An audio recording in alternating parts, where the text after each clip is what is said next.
Hello, hello, hello, everyone. Welcome to the Nocturnal Nerdcast, Pop Culture in the Dark, the world's #1 late-night fandom podcast.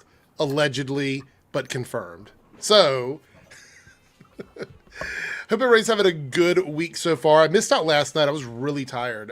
We went to dinner with family, and then it ran really late. And so by the time I was home, it was like 30 minutes before the stream would start. So wouldn't have done me much good to try and rush in to do the stream last night. Plus, we got a bunch of news today, so it's kind of good that we waited until today.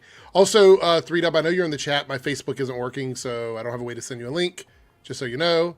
And Darren is here with us tonight, as well as Jake, who has arrived. Did you just wake up, Jake? No. Oh, okay. I am sporting a badass shirt, though. Okay, yeah, that is a great shirt. So, where's your DC shirt, Jake? It's DC Day. Oh, that's right. You know what? I've decided to, change it up a little bit. I wear that Superman shirt a lot on here. You did, didn't you say you wore it like multiple times on the stream? I think so, which I don't have a problem doing that. I just realized that there were a few where I had, worn it like back to back in a row. I was like, let's change it up a little bit. I do love that shirt. It is comfortable, but I was like, let's change it up. Okay, well, that's good. Jake is the new Marvel shield. Oh, no, you got me. You got me. By the way, as usual, guys, Super Chat goal is turned on. If we hit 10 of any tier, I'll put up a poll, and you guys can vote on that. There's going to be no bonus topics tonight, only because there's so much to talk about. So we will shift the bonus topics to the next stream. So tonight we'll just be going over, like, news and little tidbits.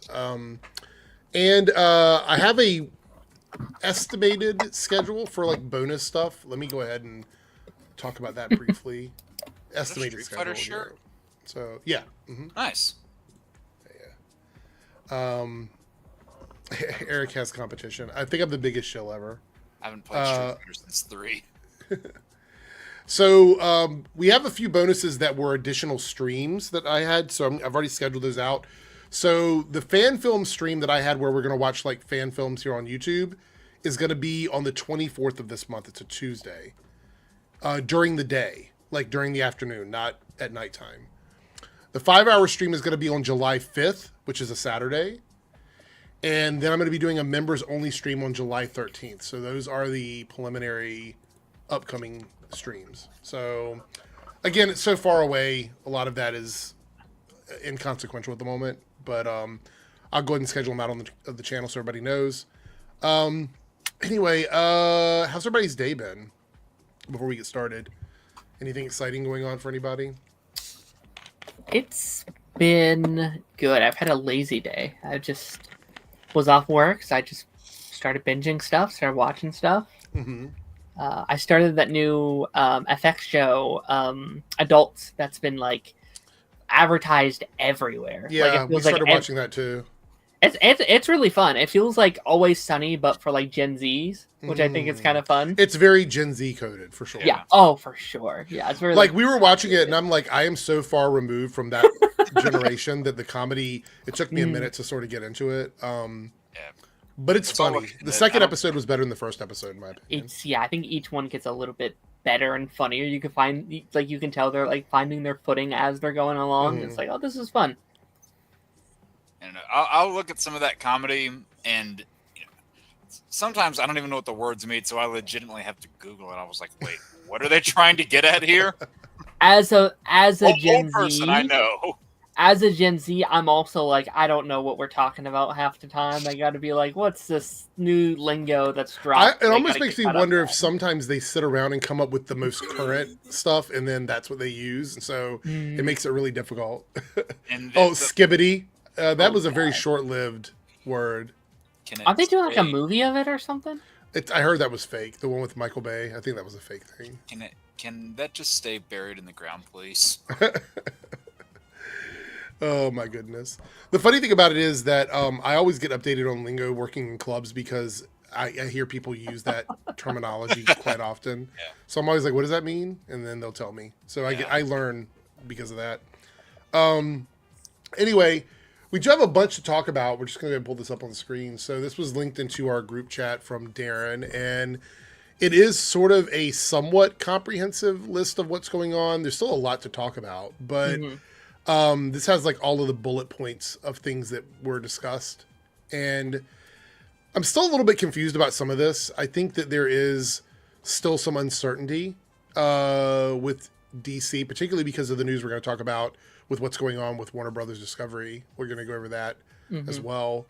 But yeah, I think this is a good, like, let's get hype about the future of DC at the moment and see where we're at in a year, you know, kind of thing. Because remember, they made all those announcements like 2 years ago, I think now. And the majority of that stuff we haven't had updates on. Right. So let's go ahead and just get into this here. The first one is, even though Creature Commandos is technically the first DCU project, James Gunn says it's not necessarily crucial to the larger storytelling plan. And I'm kind of sad about this, only because I wanted to see these characters in live action and how they would interact with some of our more well-known characters. So that does bum me out a little bit, but I understand why they're keeping it a little bit more separate from everything else. Any thoughts on this? I mean, I don't think this means that we won't necessarily. I just think, I think what he's trying to get across here is you don't have to watch Creature Commandos to understand Superman, to understand Supergirl. I think they will make their way into live action at some point. But I could see it more as like a Waller or a Peacemaker or something like that. And I think this is just kind of like a regurgitated version of what he's been saying of like, Creature Commandos is the first project, but it's not the start of the DCU. That's what he keeps on saying, and I think it's just a different version of that. Yeah, because you do see Rick Flag Sr. in Superman. But that's what confuses me. Like, how are we going to understand? Like, how are we going to understand his motivations and his story if we don't know that he's been through this stuff? You know what I mean? Like, that feels like how much of that is going to carry over. It's one of the biggest complaints Marvel had with the Marvels and with Brave New World is that there was a little bit of that emotional baggage that we didn't have. That and then with what you said too about like it being just the fact that this is not as they're saying not necessarily crucial, it doesn't completely shock me. But they did do like they had effective character journeys that they took everybody on whenever you got to see their backstories, and they did. What I think the strongest element of the series was, if not one of them, was the world building. They introduced you to all these different locations that will pop up in future installments in this universe, like Star City, Coast City, all of these different locations, Bloodhaven, that you'll see pop up in the future. So, just kind of giving you the status quos like of those worlds when we're introduced to them. I feel like you'll still, the people who don't watch those shows will still have a sense of what the status quo of those areas are. So that's, what I think they're maybe getting at when I say that, or when they say it's not necessarily crucial.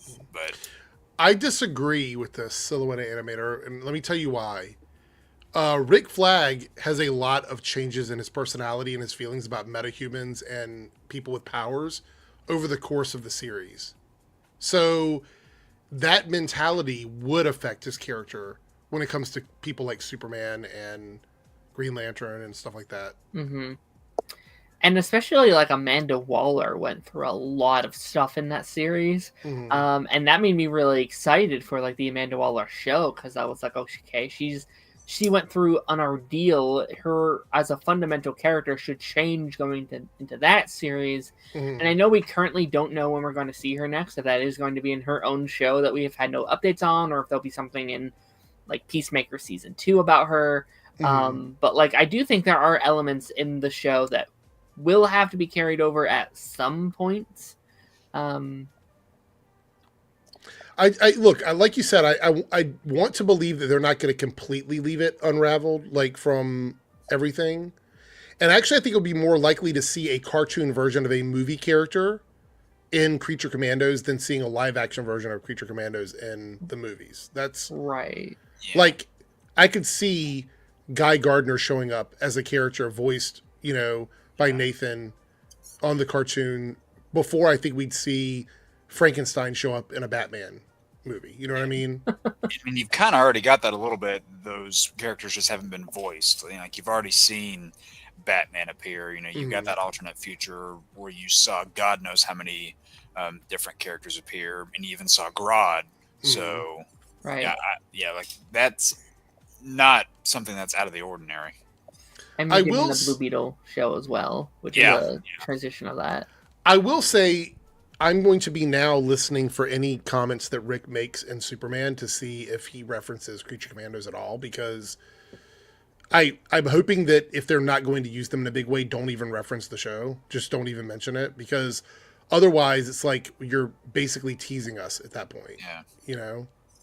I imagine like the biggest mention, and I can't remember where I've said this, I think it was on Party Nation, but I could probably just see like during a scene, like say in the Daily Planet of Superman, where you see a news article about something Creature Commandos related, just kind of in the background there and passing, and the people who watched it will be like, "Oh, hey, it's that thing." But to the, for lack of a better term, uninitiated, it'll just feel like another piece of the world.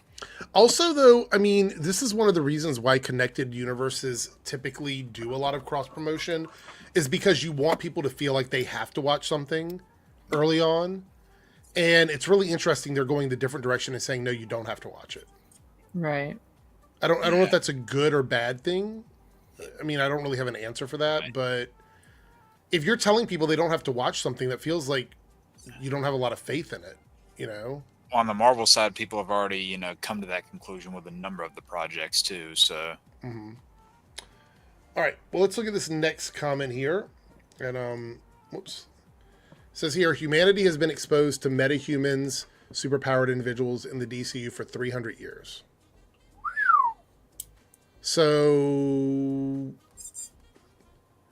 I feel like that's going to have a big impact on culture. Like, people with powers just existing, and there's been no sort of regulation on it in this universe that we know of. Yeah. it could potentially be, and this is something that me and Darren were talking about earlier today, is that this could be one of those situations where they see people, like whether you're talking about somebody like a Wonder Woman or a Superman or hell, even a Mr. Terrific, who are just classified as metahuman by the general public because they don't know what else to refer to them as. That could just be their easy term that they go to label them. And when I say general public, I mean like the people, like the citizens within universe, not like the people like us that are viewing this stuff externally. What characters do we think would exist in that 300-year time period that would be notable? Themyscira, probably. For sure, right? for sure. Themyscira, Atlanteans. Somebody mentioned Vandal Savage as well. Still not Gods. animator, probably. JSA. I mean, not 300 years, but like JSA have been around for a while. Yeah. I would say anything beyond like 50 years is pretty substantial to me. Like if we're talking about characters from the past. You have people like the New Gods and Orion too that could fall into that category. Mm-hmm. But it kind of makes sense in this world based on what we know so far. Like with corporate superheroes, flying around in like suits made by companies and things like that. It's kind of like The Boys in a way.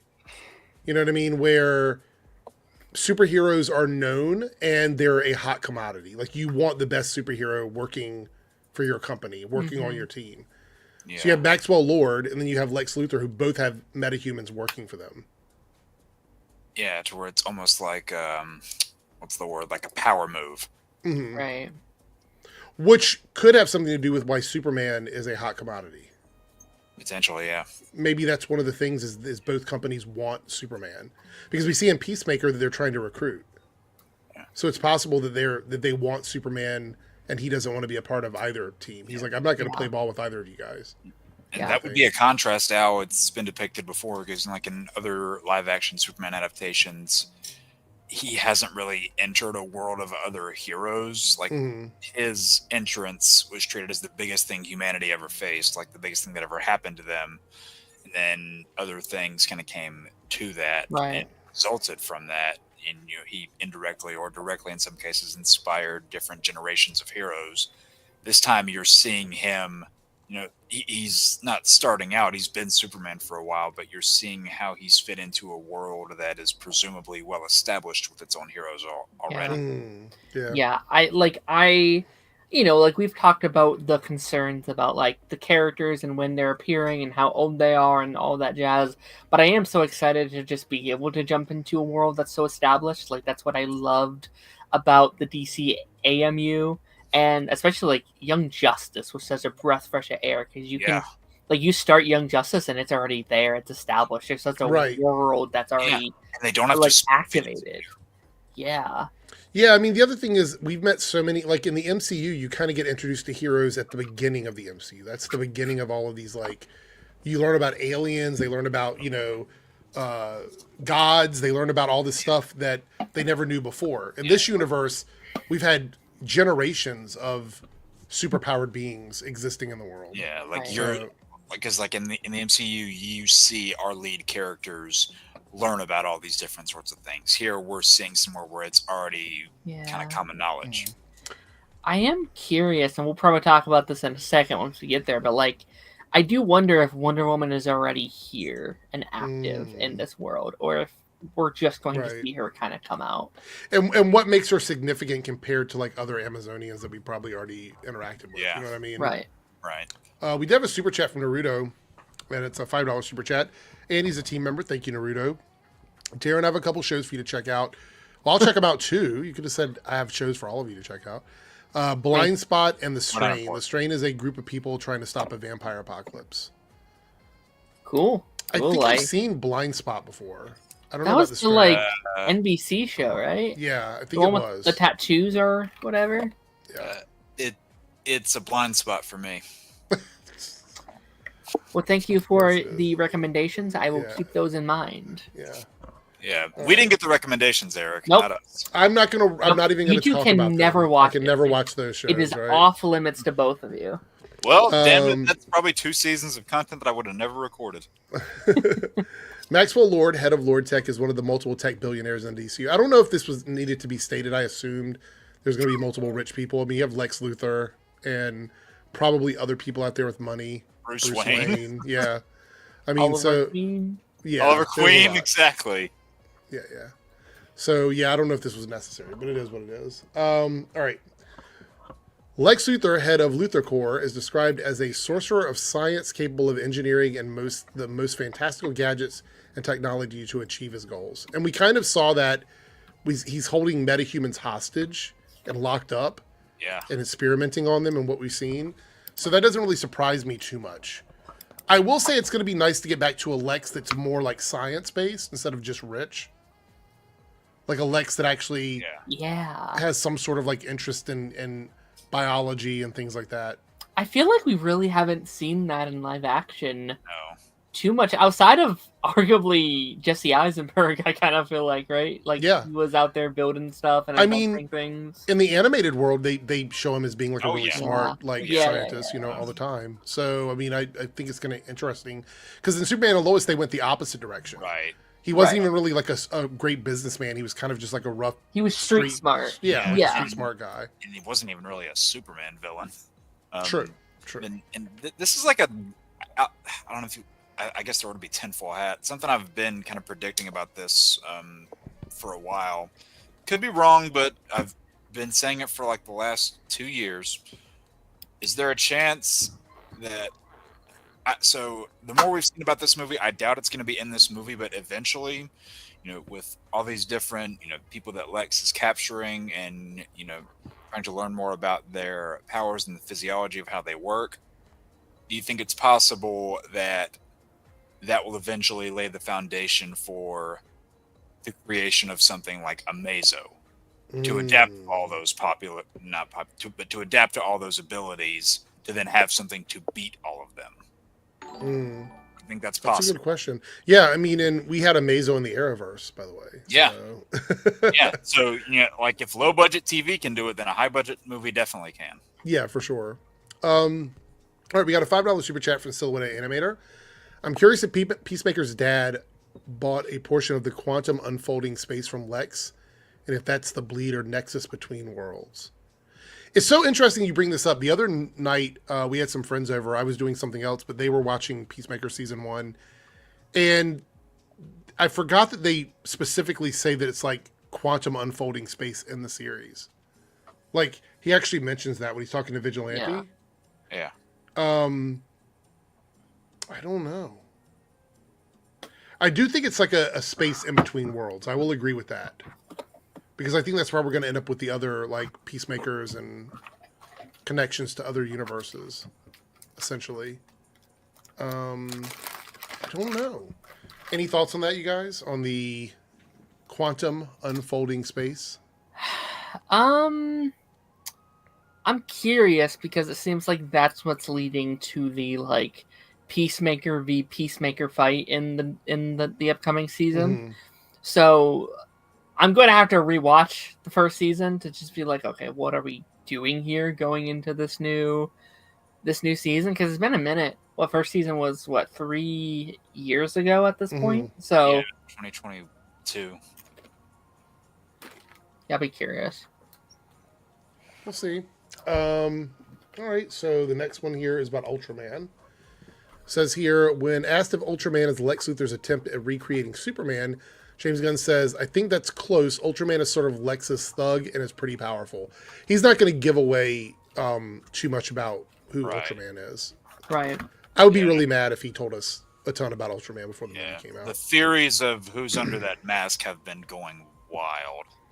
I hope it is a almost clone of David Cornsweat's Superman. Yeah. I think that's the most likely. Yeah. You know, the people that are over there, you know, downing a bunch of copium, they're thinking, oh, it's Henry Cavill. No, it's not. No, it's not. That would be so stupid say that for right. Henry Cavill. I'm sorry. No, it's not. I would hate that.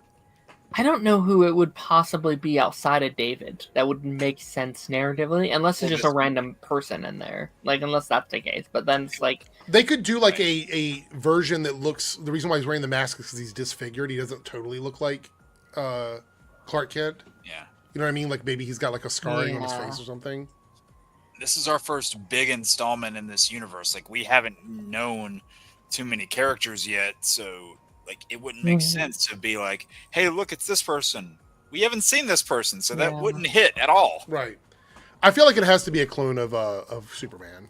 The only other twist that I could possibly see working would be, like, if it is Nicholas Hoult in there or something, and it was like he cloned himself to try and become Superman or something, and it went awry and whatever. Now he has to wear a mask or something. Like that would be the only other possible thing that would make sense to me. But I feel like the twist is going to be, hey, it's an evil Superman, and I think that's going to work for the casual audience, but I think for us, we're going to be like, well, yeah, duh. You know, like, I think we're going to be like, yeah, of course it is. Right. All right. Power Rings is seen with Guy Gardner and Hal Jordan are one of the mightiest objects in existence. I mean, that's comic book lore. Yeah. You know what I mean? Like, the rings are powerful. We know that for sure. Rings of power? Exactly. Let's see what else we have here.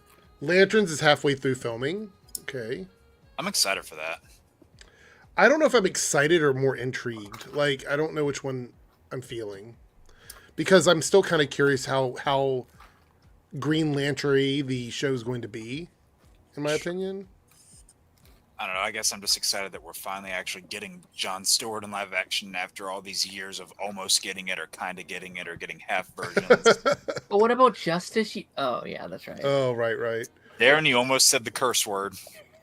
So, here, this is really interesting. James Gunn confirms he's developing a follow-up to Superman. What I'm working on is in some way, I mean, yes, but is it a straight-up sequel? I would not say necessarily. This makes me very concerned. I made a video about it earlier because if it is in fact like a Batman-Superman team-up movie or something like that, we're doing the exact same thing we did in the DCEU, and I don't want to follow down that same path. Yeah. Right. Like, I was saying this earlier today. I mean, I think Batman and Superman, if you're going to have a movie with the two of them together, get a sense of how they work individually before you bring them together, whether it's working together or having them at odds. I am worried that the reason why they're doing this is because they want to introduce Batman and they don't have a script for a Batman movie. Yeah. I think that's probably what it might be, unfortunately. Granted, sorry. No, go ahead. It's fine. It's like, granted, just because it's a world finest type of movie doesn't mean Batman is on the other end of that coin. So, That is true. I think I've also thought it could be Superman and Supergirl movie. Mhm. It could be Justice League if you wanted to go that direction. I mean, Well, hell, I know there's been a rumor about World's Finest Lightning Bolt, but this is a comment from James, so that's what makes it different than just a rumor, in my opinion. and say, hell, I mean, they even did like a Superman and Shazam team up movie back in the day that was animated. So Right. compare Superman up with other characters for a movie. It's not just Batman.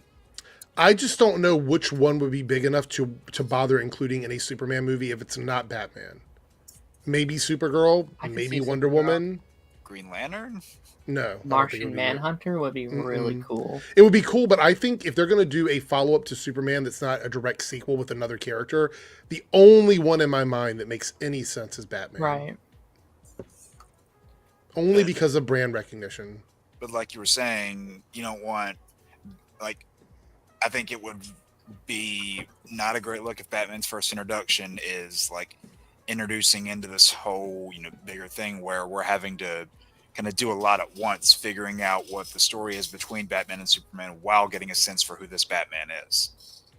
I mean, there's also nothing saying that this is a Superman sequel at all, right? Right. He says that he's developing a follow-up, but it's not necessarily a sequel. This, for all we know, this could be a Guy Gardner. Yeah. It won't be, I don't think, but it could be, right? Or it could be the Justice. It could be the Justice Gang. It could be those characters. Be the Authority. It could be a crypto movie. Like, we don't know. It could be anything. Well, that's why Silhouette Animator here with $2 Super Chat says the Authority, perhaps. Yeah, I mean, there's a possibility that could be because there is a Superman versus the Authority comic book. Yeah. But that takes place well into Superman's career. He's an old man in that comic book, so I don't know if that would be it either.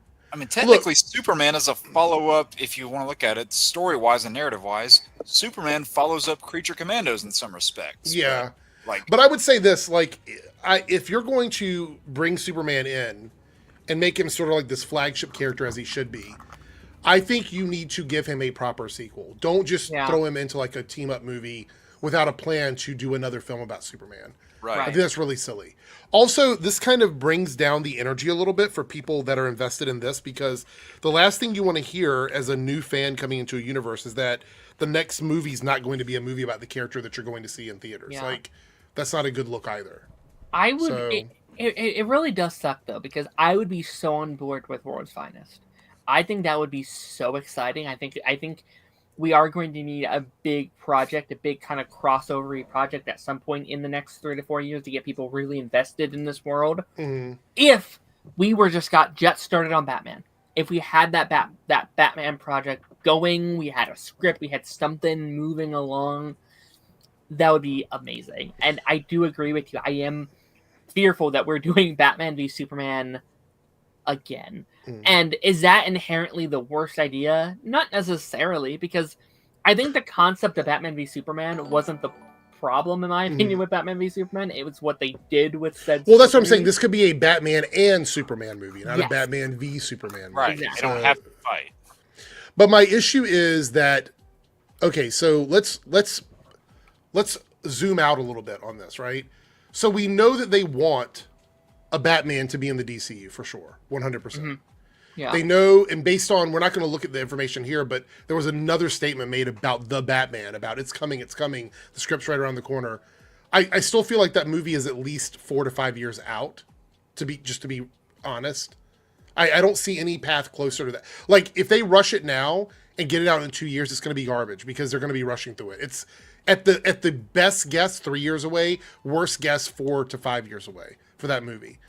I don't see any reason why DC would sit on Batman for half a decade just because that other movie isn't out yet. Yeah. However, what's the quickest way to get Batman into your universe and the Bat family characters into your universe without doing a Batman movie? A team-up movie where you introduce Batman in a team-up movie. That's my only thing. Like, I feel like that's the most logical way to get Batman on the team already. But my fear is we've already done this before. We introduced Batman in the DCEU in a Superman movie.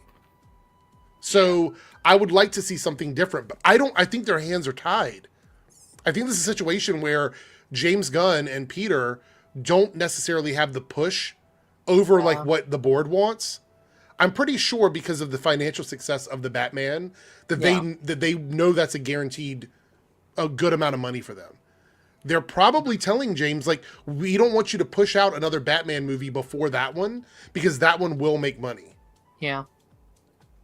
So I feel like his hands might be tied. That's the only thing that makes any sense to me. That's why I pitched, and they would never do it, but I pitched when this all started, do a TV show. Like, let Matt Reeves do what he's doing in live action, like with the movies, and do a, like, HBO-level, massively successful Batman TV show that airs every single year, and you can develop that story. I know they don't want that. You know, he's too big of a character to put in their TV lens, but I almost feel like that's their best option now. It's either that or don't get your Batman movie out until 2030. And I don't think there's another season of Penguin coming out. No. Because Colin Farrell will be 6 years older by the time they start filming another season. Because they would have to know the script of the next Batman movie before they can even start working on a script for the next season of Penguin. Yeah. Well, to Darren's point about them thinking that, it's possible that Batman, may be too big of a character for a TV, and like we want to have him stuck in the movies. You have the other face of DC, Superman, that just included a 4-season run on TV, and is he bigger than TV on paper? Sure, you can look at it that way if you want to, but they told a good story and they brought in a lot of fans. Yeah. And honestly, the fact that show was even able to end on its own terms is a pretty much of a miracle considering the time that it was in. But you still got a Superman show that people were into, that people were bought into, and this was, in the midst of / post an era where you had gotten, Superman on the big screen in a number of installments, and then a lot of drama behind the scenes related to that, and people were still invested in a Superman portrayal because it was a good story that was being told. Yeah. It's really weird to me, and Justin, you bring this up. If you look at shows like Daredevil and Arrow, it shows that a Batman series could work on television. Yeah. It's the perfect medium for it. Yeah, because it's long-form storytelling. Yeah. It's street-level friendly, and most of Batman's villains are street-level friendly. Yeah. So it just doesn't make any sense to continue to lock Batman behind a cinematic lens. It really sucks to me that we will probably never see the full story of Batman on screen ever, because there's such a long history. Like, I would love a story from when he first becomes Batman to when he retires, and that will never be done because it's too long of a story. Because of Superman and Lois, now we've had more diving into Superman as a character than we've had of Batman. 100%. Yeah. And it took until 2024 to see a live action Superman where you actually saw his ending, because we had never gotten that before, funnily enough. And the fact that it's still technically not been that with Batman, you can argue Bale, but that's a different conversation. With as many different Batman portrayals as there have been, we still haven't technically gotten that. It's crazy. It's crazy to me. Also, I want to sidetrack a little bit while we're here talking about this and mention that the tickets for Amazon Prime went on sale today, and it crashed Fandango for a while. Yeah. I tried to get tickets. It was impossible for me to do it. I couldn't get in. So I'll be seeing it with everybody else on the 11th. But look, I'm worried about spoilers. That's my big thing. We'll have the movie will be out like almost 3 days early for a large group of fans. Yeah. And a lot of them might be people that want to spoil the movie. Yeah. We have a lot of friends in our podcast circle that have already bought their tickets and stuff. I'm like, that FOMO is going to be real. Those like when all of them have come on our shows and are talking about it, and I'm just like, man. But I mean, but look, this bodes well for both this movie and the Fantastic Four because they both did really well for their ticket sales early on. Yeah, that shows me that they will definitely have a strong opening weekend. We don't know what kinds of legs they'll have after that, but a strong opening weekend will be great for both of these movies, especially in an industry right now that is unreliable. Like, we don't know what's going to be successful and what isn't. It really is sort of a roll of the dice. Yeah, it seems. Superman needs to have a good first 2 weekends. Absolutely, they need to. They need to steal the show those first 2 weeks, or it's done for them. Yeah. Like, I'm not saying they can't have it weeks on end, but once Fantastic Four comes out, once some of these various other things come out, it's going to be much harder for them to do that. So that opening weekend is going to be key for them. And also, it's really going to come down to, in my opinion, is this a rewatchable movie? Right. Yeah. That is, if people only go see it once, I don't think it's going to do that well. I think it's going to do good. It's not going to do amazing. People have to go and want to see it again the following weekend, or even like the same weekend. That was so good, I need to go see it again.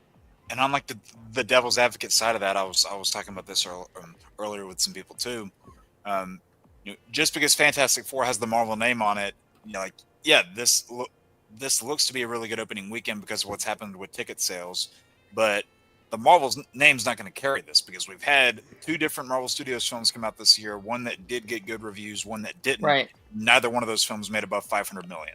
Right. So, and this is a lot less of a commitment, right?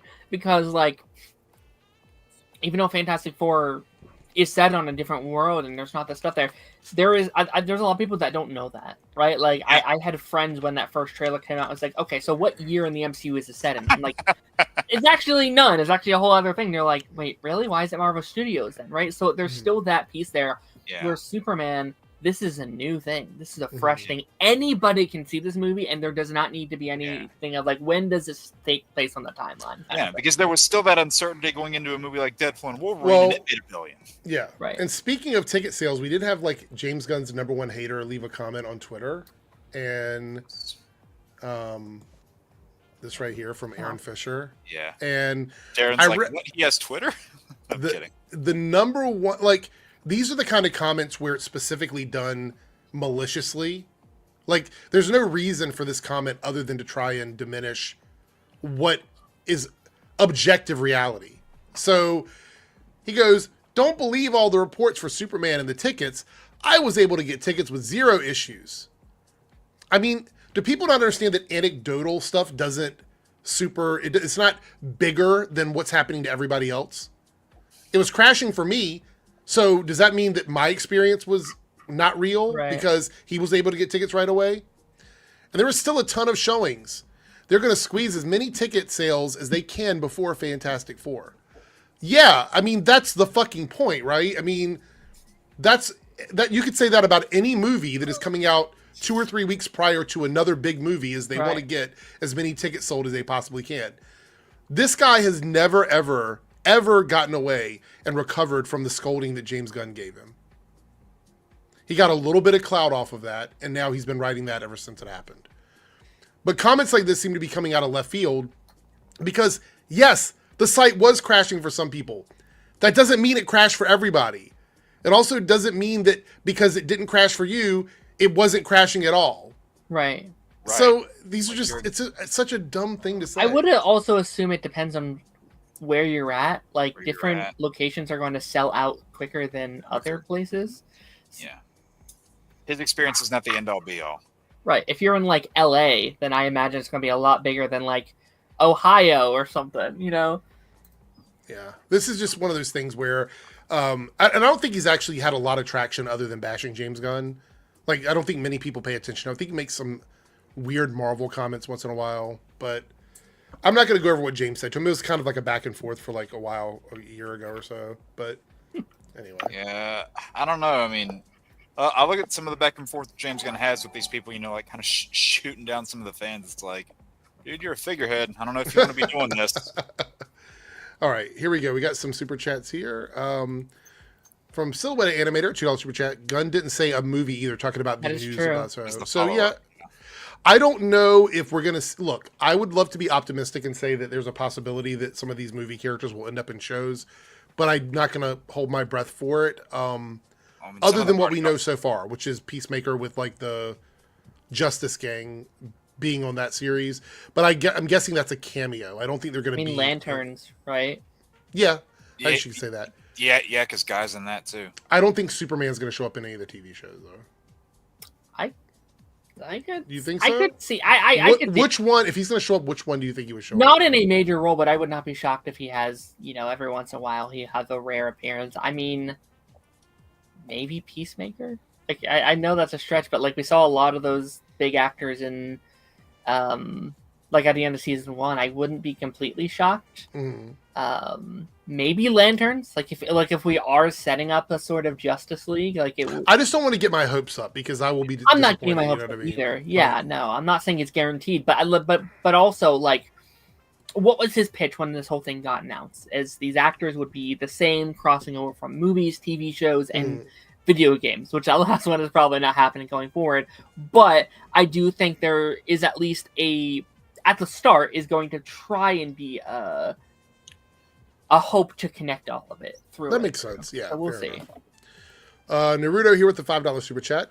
I guarantee you, if the next movie is a Batman/Superman team up, we'll see a resurgence of the Dawn of Justice memes. It's really funny because somebody, I can't remember where I saw it yesterday, but it was on Twitter, and somebody goes, the worst trailer that came out of the DCEU was the second Batman v Superman trailer, right? I had to go look it up because I didn't remember that trailer. But the reason why is it's a 3-minute trailer, and the last 30 seconds of the trailer spoils the entire movie. Was that the Doomsday one? Yes. Okay. It spoils the entire third act. Oh. You see Doomsday, you see Wonder Woman, you see all the stuff that's happening. The only thing it doesn't spoil is the death of Superman, but everything else is spoiled in that trailer. I mean, the fact that Doomsday was even in the movie kind of led people to kind of assume, yeah. Right? So it was like one of those things where the trailer was so bad. I mean, I personally don't think the trailer was bad. It just gave away too much of the movie. Well, that's what I would consider bad. Like I don't mean it looked bad or it was bad in the sense that it was a poorly done trailer. I mean it's bad for the sense of the movie by spoiling the third act of the film. Bad marketing. Yeah. Silhouette Anime with a $5 super chat. Thank you so much. My biggest fear with this early release of Superman 2025, Snyder fans will. That's exactly it. That's what my biggest concern is, that one of them will take the hit for it to go see it, so they can just get online and spoil it. They're going to spoil the mid-credit scene. They're going to spoil the post-credit scenes. Stay off those Snyder cultists that think like, this is going to be bad, like this isn't worth our time. They're going to go see it anyway just to hate on. 100%. I believe most of them will probably see the movie anyway, even though they're trashing it on social media. Oh yeah. Yeah, because they need content for their toxic videos that they post online. And you know what that's going to result in? The movie's going to get money, so more stuff is going to be made. Yeah. All right, so next up, a new Wonder Woman film is officially being penned at DC Studios. We know a little bit more about this. We know Gal Gadot is not coming back for the movie. Water. I think there was, let me see, I think there was something else I bookmarked over here. Where is it at? Can you imagine if she did?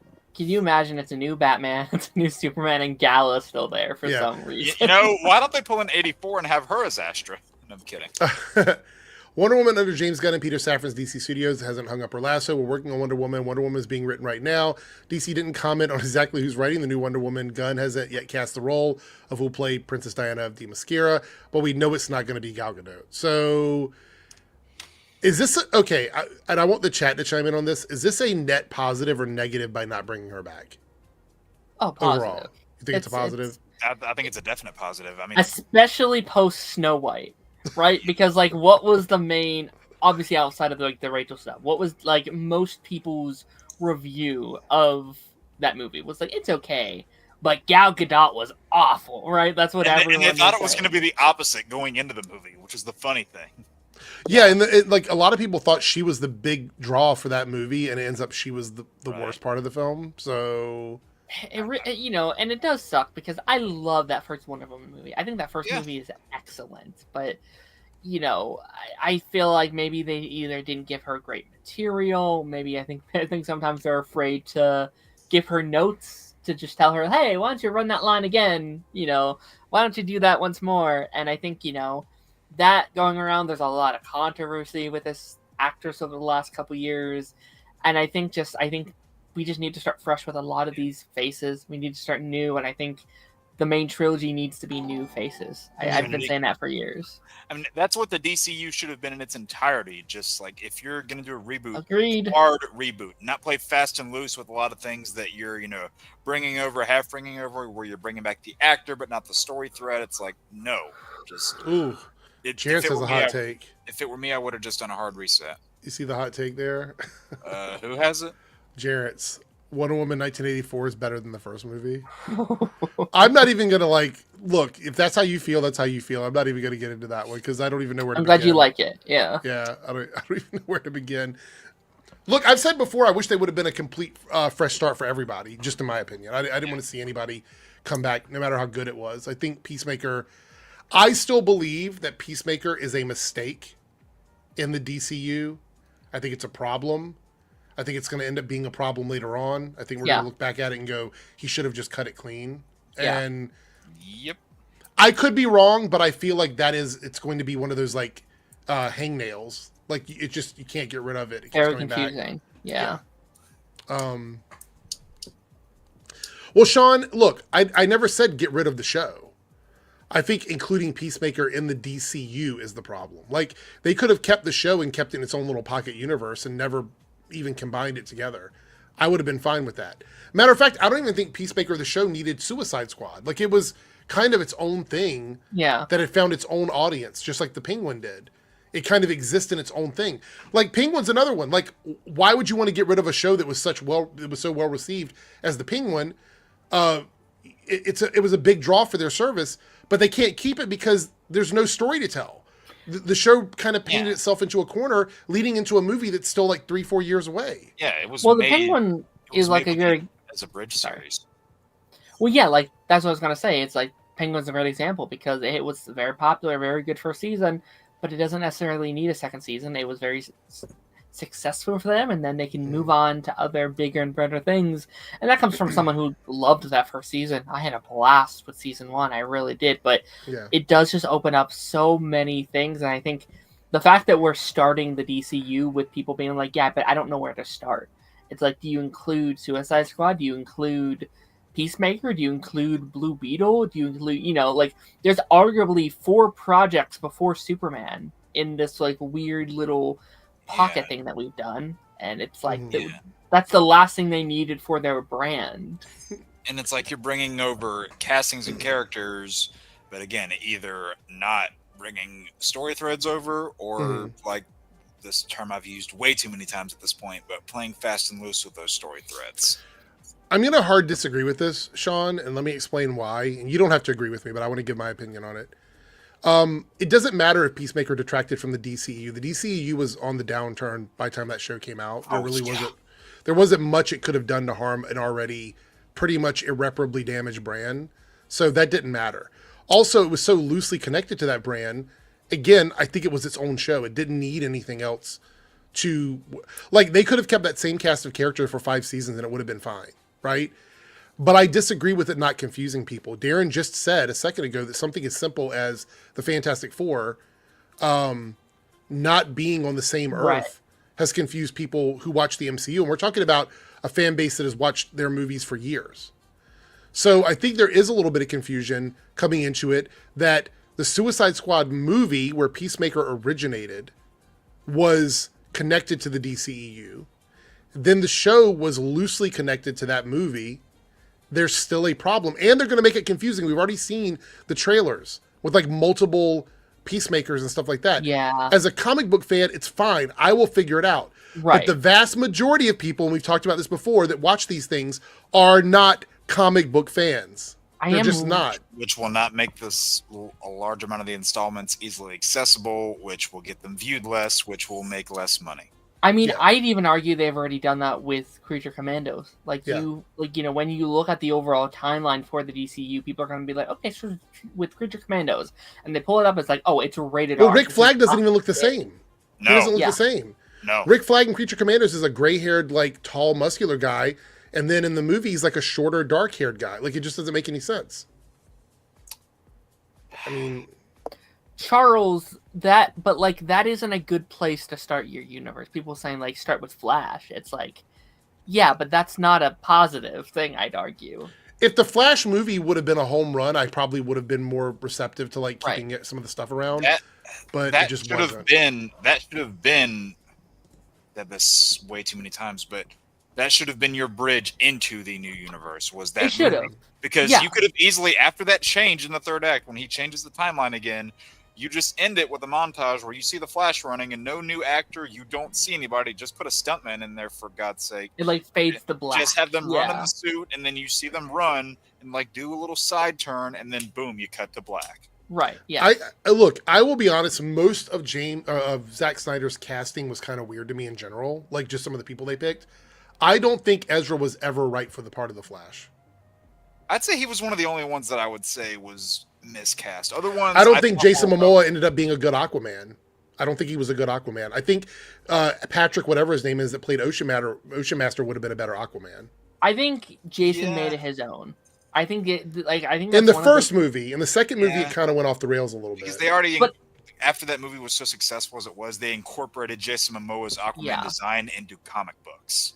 But I sometimes think that happens. Like I think culture inspires art. I think those are one of those situations where like comic fans aren't happy, obviously, because they love that version of the character. But I think in one of this cases, it's like, well, he kind of created his own version of that character, and I think we see that a lot in the MCU too, where it's like the MCU version of these characters inspire the comic version of the characters. But you don't always see like a juxtaposition in a movie. Like if you watch Aquaman 2, it's very clear that Ocean Master feels more like a comic book Aquaman than Agreed. Does. Which is weird.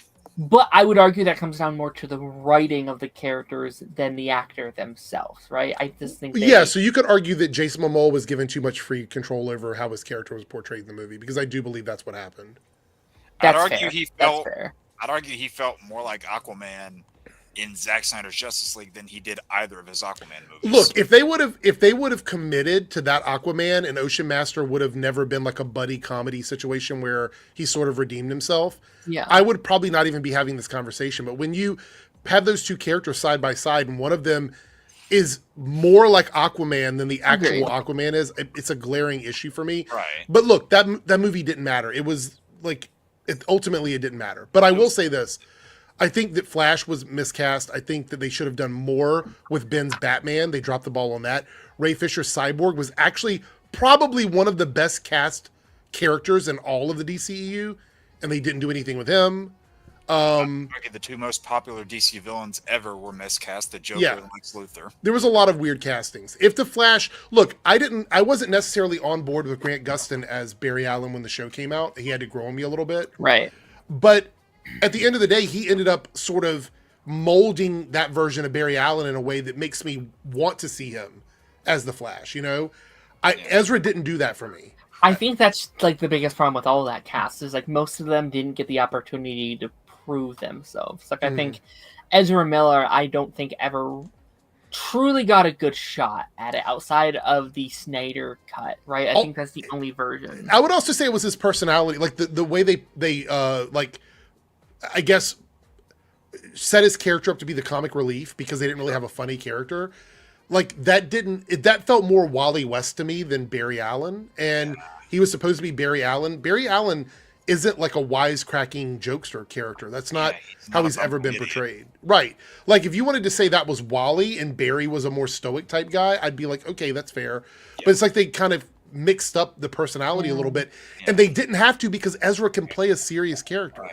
And then by the time it got to the Flash movie, it's like there was a continuity crisis on what version of Barry they like Barry running around naked and stuff like that. I mean, it was funny in the moment, but that's just not that character. But like that's kind of what I'm. Sorry, go ahead. Go ahead. I was just gonna say you had stuff that was clearly based off of Whedon's take on what Barry Allen should be, and then you had stuff that was clearly based on what Zack's depiction of Barry Allen was, and the movie could never find a balance of that. Right. And like, but like that's also kind of my point a little bit. It's like his two opportunities was a team up movie where he doesn't get very much screen time, and a movie that was in production hell for 10 years with 15 different visions. Like, I think if you would have given Ezra Miller the Grant Gustin treatment for a 22 episode season, we probably, even if it wasn't our favorite, I think they at least would have gotten more of an opportunity to spread their wings and to actually give a fair impression on what these characters are. It's just none of these actors had that chance, and which is why we love these Arrowverse characters so much, because we spent like hundreds of hours with them. If there had been like 6 Flash movies, I could see, like the thing of comparing somebody like Ezra to Barry, but we never really got a lot there's no competition. Right. All right, so moving on here, we got James Gunn reconfirms Robert Pattinson remains active in Matt Reeves' corner of DC Elseworlds. A series of movies and shows, including The Penguin, remain separate from the DCU's franchise story continuity. We're supposed to see the script shortly, and I can't wait. I don't know when this thing is going to come out. I mean, series of movies and shows. Yeah. Yeah, there was I don't know if you guys saw it, but there was an article came out a couple of days ago that said they're currently pitching a bunch of new TV show spin-off type I'm stuff. assuming Catwoman is one of them because that makes the most sense, right? Yeah. I mean, especially with the way that the Penguin ended, right? Yeah. It seems like that's the direction we're going with that. Yeah. I'm kind of sad that that Arkham show never saw the light of day. I mean, they keep going back and forth. Like, he keeps mentioning it. I was like, I thought you canceled that like 2 years ago. It could work because that Arkham episode of the Penguin. Oh my god! Yeah. Brilliant. Yeah. Oof. Says here, Gunn is conscious of not giving audiences homework. You won't have to watch Superman to enjoy Supergirl, Woman of Tomorrow. I'm really trying to be careful that anybody can dip in and see the story that is up next and not feel like they're missing information. I'm torn with this approach. Yeah. I don't like, and I will stand by this, I don't like calling enjoying media homework because I feel like that is a negative connotation because of the way it's phrased. If you love watching something and you're going to go see it anyway, then it's not homework. I feel like that's just a weird way to frame it. Like, it's not like you're going to treat it as extra work because likely it was something you were already planning on doing. It's one of the worst allegory terms that I've heard in recent times when it comes to like getting informed on something that you're going to watch.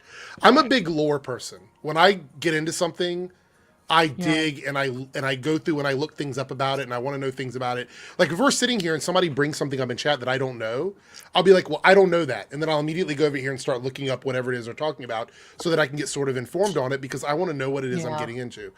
I think this idea that casual audiences reject something because they might not know 100% about it goes against so many other times where we've seen that not be the case. I don't think that, I don't think that's the problem. I don't think that's the issue. I think the issue is that you can write a movie that is connected to another movie that doesn't necessarily need people to know X, Y, and Z to enjoy the movie. So that is a writing problem, not a homework problem. It is the way a script is done. That's my opinion about it.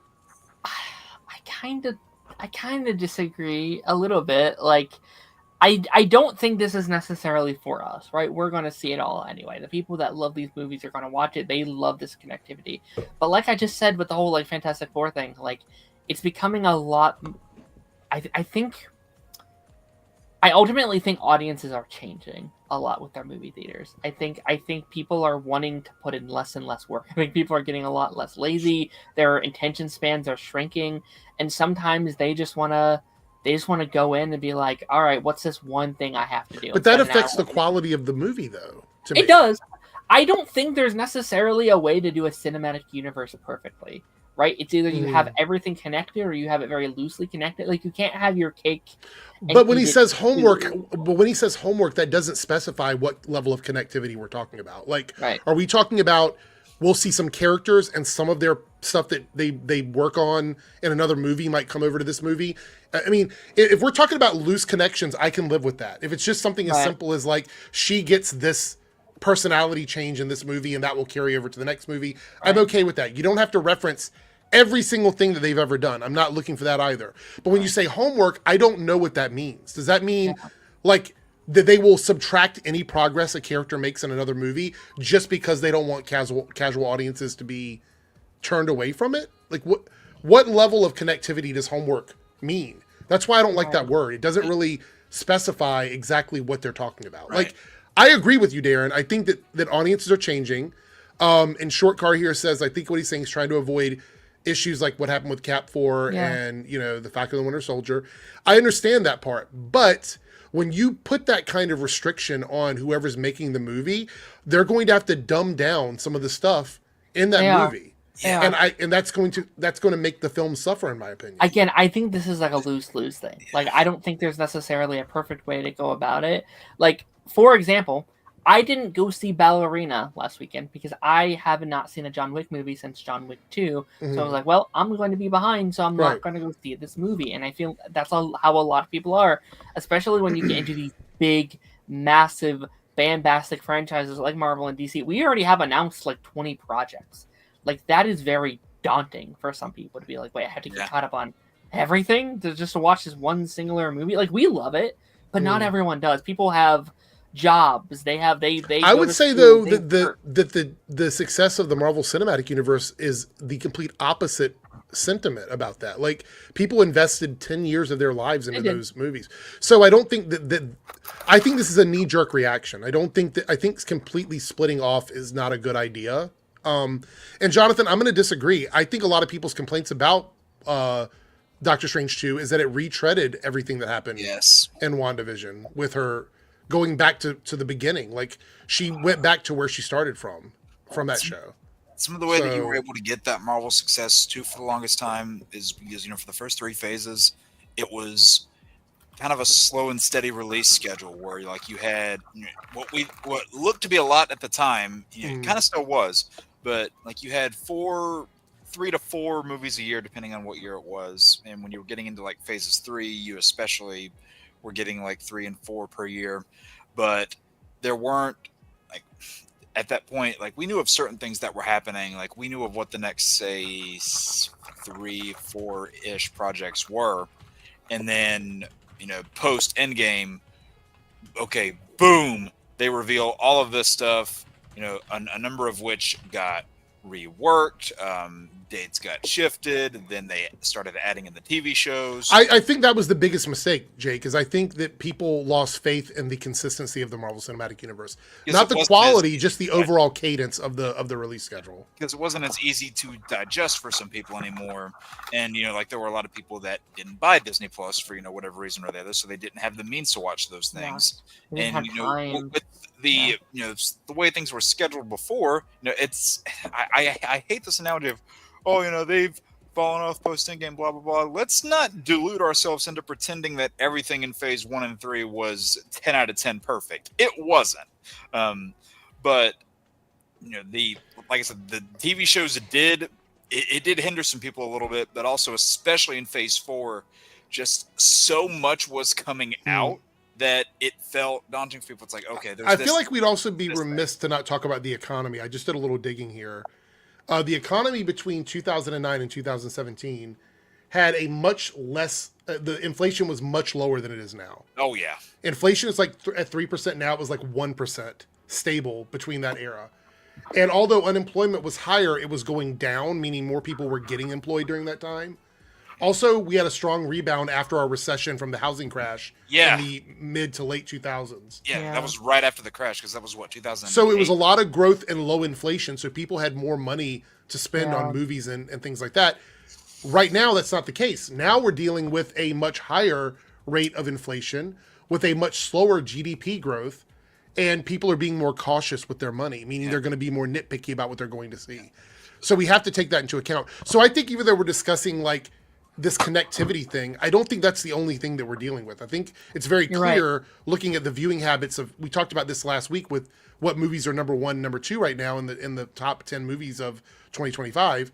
Yeah. People are just being more choosy about where they're spending their money, I think. And with what you were talking about too, Eric, with the whole economy thing, it's, a lot of your people that go and watch these movies, like, I'm not trying to use an example here, Darren, but the people in, like, your, range, a lot of those people who are, like, say they're getting out of college, they're buying their first places, things like that.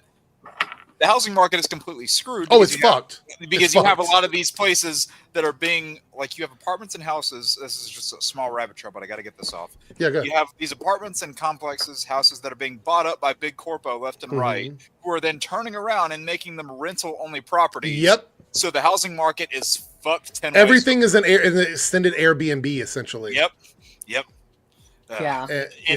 And you're doing that in states where, like, you have people that are working for, $15 an hour for, less than 40. And that might sound good to some people in some states. Yeah. But, especially here where I'm at over in the Carolinas, that is trash income over here, and a lot of other states as well.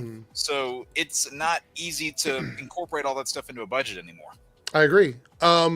Jay Kung, so it says not everyone can go to the movie. Streaming is easier for families. I would agree with you, except 2025 is showing the opposite of that. Yeah. They're showing that families are actually going to the movies more. They're spending more money on movies because the top 2 movies of the year that are in the $1 billion club, because I believe that we're only 1 weekend away from Lilo and Stitch hitting $1 billion, is family movies. The 2 family movies are the number 1 selling movies of Right. the year. So what we're seeing now is less individual people are going out and spending money on movies. If something is like PG-13 or higher, where you're going to see less people going, those movies are tracking lower in gross value. So And when a family goes to those movies, that results in more tickets being bought. yeah. Right. And, I think it should also be said, I think budget is also a huge thing. I think every studio, regardless, should start looking at what they're spending on these movies, how they can reduce the budget, because then I think they could afford these movies to be more of their niche audience. They could afford it just to be the people like us. I think Marvel's gonna have to drop their movies by like $75 million a movie. Yes. And don't overblow your marketing campaigns either. Yeah. That's what's really screwing a lot of them. I had another thought here, but it left my head, so we're just going to move on. Gunn slightly confirms that Justice League will be included with the larger plans of Gods. I haven't heard Gods and Monsters since that initial press release. Yeah. There's no Justice League in this world, not yet. So we know there's no acting. It's just the Justice Gang, basically. Last part here says David Cornsweat comments on the Justice League. I mean, that sounds. Oh wait, there's more here. Let me click that. I mean, it sounds awesome. I don't take it upon myself to think ahead that kind of way, just because one would hate to get one's hopes up about anything in particular and then have to go another direction. What I like is to stay blissfully ignorant when it comes to what James tells me and what's going to happen. I get to have a wonderful surprise. I actually like that. Yeah. So if Justice League is on the back of his mind, that sounds great to me. I'll put it in the back of my mind and we'll see what happens. I'm starting to really warm up to him in this role. He's coming across very likable to me and very genuine in his portrayal of this character. And we did see, somebody asked me about the Superman spot that came out today, like the 1 minute thingy or whatever. It wasn't even a minute, it was like 30 seconds or something, where he's like stopping the building or whatever. I would show it here, but I know it's going to get flagged, so I'm not going to do it. But we get to see a good shot of how he's flying and the camera angles. It looks very Adam Warlock to me from Guardians of the Galaxy, which is fine. I didn't think it was the best way to do Superman, and I don't think every shot's going to be like that. But clearly, that's the vibe of how he's going to show characters flying in his films. Is this almost, for lack of a better word, influencer, like selfie stick camera angle of flying is what it looks like. We'll see. Jake, you don't seem to like it. What are your thoughts on that? I'm apprehensive on that. I mean, that was probably the worst part of that third Guardians movie for me, was everything to do with Adam Warlock.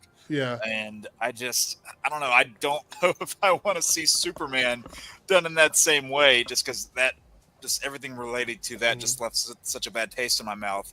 So, I mean, 1 or 2 shots, if they're like that, then fine. But, I don't just want to see, like, whenever Superman's going out to save somebody, I don't just want to see a big look of... Yeah, but I think they're going to get a lot of that. Right. Yeah. We'll see how he goes.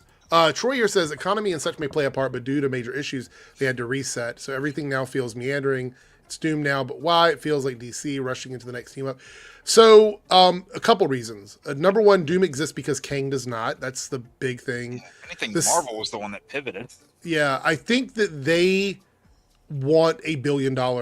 They need a couple $1 billion movies guaranteed, and I think people well, I'm not saying us here. I think everybody here that's watching the stream and chatting with us pretty much knows that they're chasing the $1 billion prize with those 2 movies. Like, these are multi-billion dollar movies. They're putting a lot of money into it, and the reality is all the people who have been talking shit about the MCU will probably be seated for those movies. Just so we know.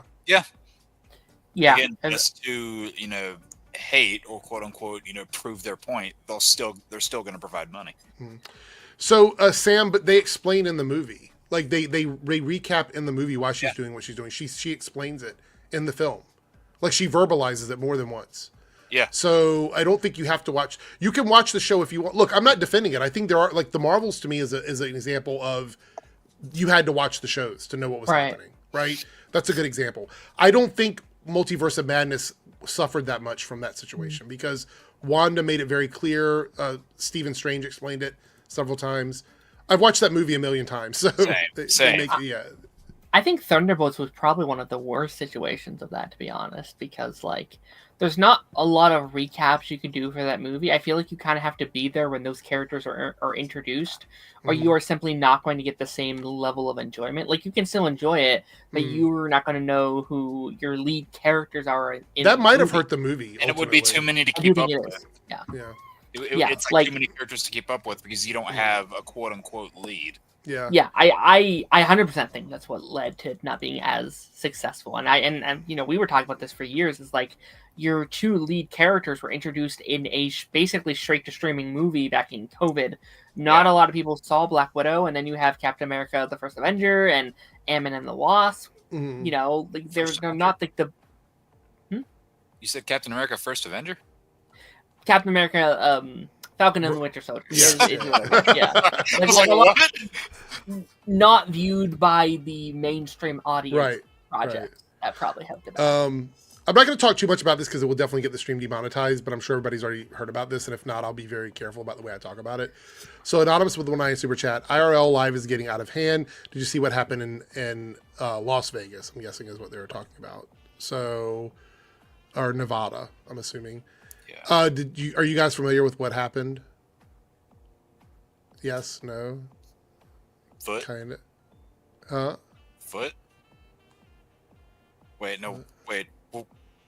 Okay, let me explain what happened because I'm clear. Like, I don't want you to like. I think so, but I'm not. Okay, so I think there were these two streamers that streamed together like we're doing right now from Las Vegas, and apparently one of them was beefing with the other one about some really petty stuff, and it was going on for like a year. It had something to do with a copyright claim on somebody's channel from someone else or whatever. Anyway, they were kind of beefing with each other for a year, and then one of the guys was IRL streaming in front of like a hotel or a casino, and the other guy came by and fired on him and his wife. Yeah, I did not know this. This. Okay. Yeah. Yes. And to without saying too much to get the stream in trouble because they are flagging it, they did not survive this firing. So the guy's on the run. So he's on the run. And they're both YouTubers. They're both like content creators on YouTube. So well, someone is probably doing an IP search. You know what? No, I'm not going to say any more than that. Yeah. So I don't want to get this in trouble. Yeah, it's rough. It's rough. But this is why I say people need to be careful about the stuff they say on the internet. Not that it's okay, but you never know how somebody else is going to react when you're saying stuff. Yeah. Anonymity on the internet is a superpower. Just be a little bit mindful about it. All right, let's see. Oh, yeah, we got another shot of... We'll look at that later. Hold on. Where's it at? I want to talk about the David Zaslav stuff. I had a little graph here of what's going on with Warner Brothers Discovery, because I think it's quite interesting. So I don't know if you guys... Maybe you probably have talked about it. Maybe you haven't. But the merger of Warner Brothers and Discovery is now being split up again. So all of that stuff they did like 2.5 years ago is now being redistributed back apart again from each other. So all the merging stuff is officially over. All right. So by the middle of next year, all of this will be official. Like all the divorce proceedings will be over by 2026. So what we have here is we have two different segments of Warner Brothers and Discovery.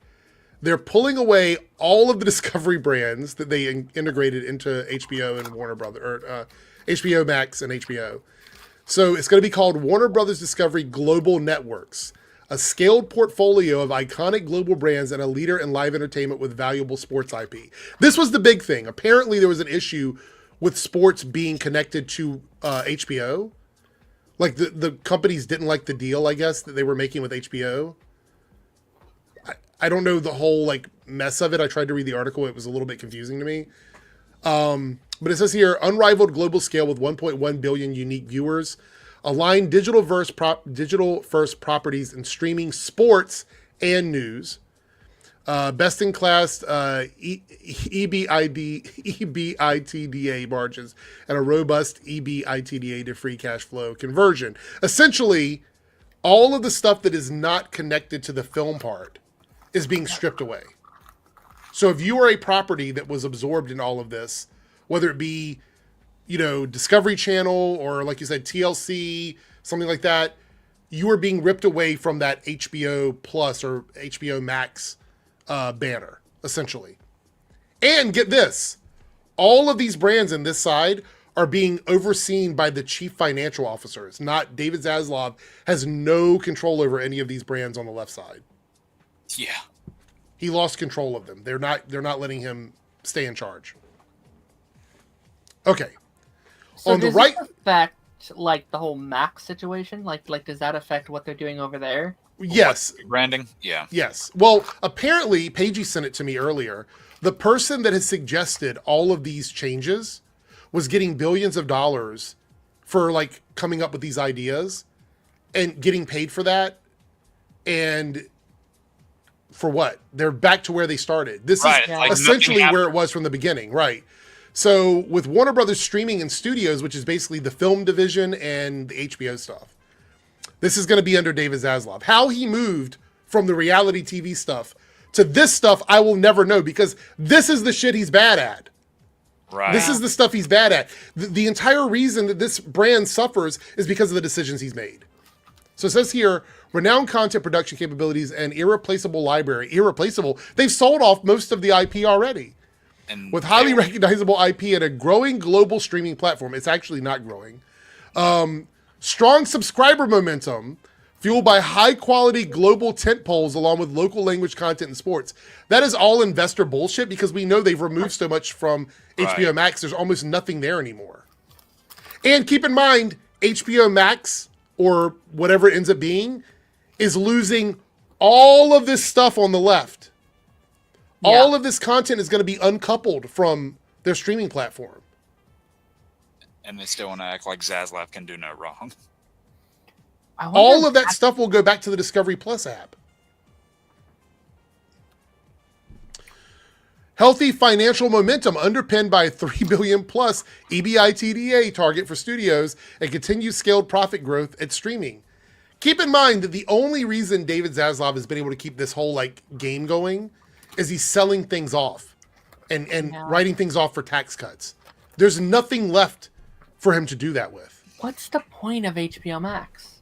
What's the point if you can't have all your brands that you own under the same roof? Right. Yeah, the Max wasn't doing anything for you because HBO is what was known for the quality material. When they launched HBO Max, I said they had potential to be one of the best streaming services because they had so many incredible brands. Like, especially for And like their catalog, it was huge. amazingly huge catalog. And then I'm curious, and this might be a stupid question. And again, I'm not very I'm very dumb when it comes to like the business side of it.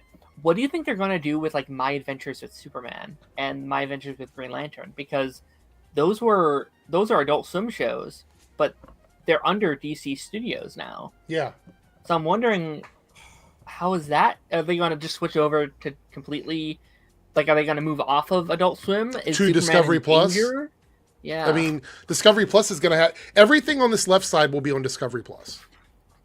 So anything under this banner will be under Discovery Plus. Right now, there are only 4 shows that are considered Max Originals that are currently connected to, well, not even Max Originals. 4 shows that are on HBO that do air on Max currently. Yeah. Right. Peacemaker's upcoming. Last of Us just finished. Euphoria season 3.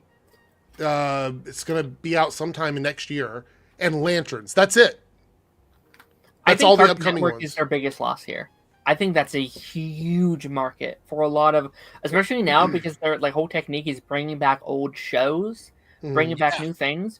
I wonder if that's why the new Gumball series, and I know it's probably super niche, but that's going to Disney Plus and Hulu this year instead of like Cartoon Network and like HBO Max. I wonder if they got ahead of it and they're just like, send it there instead.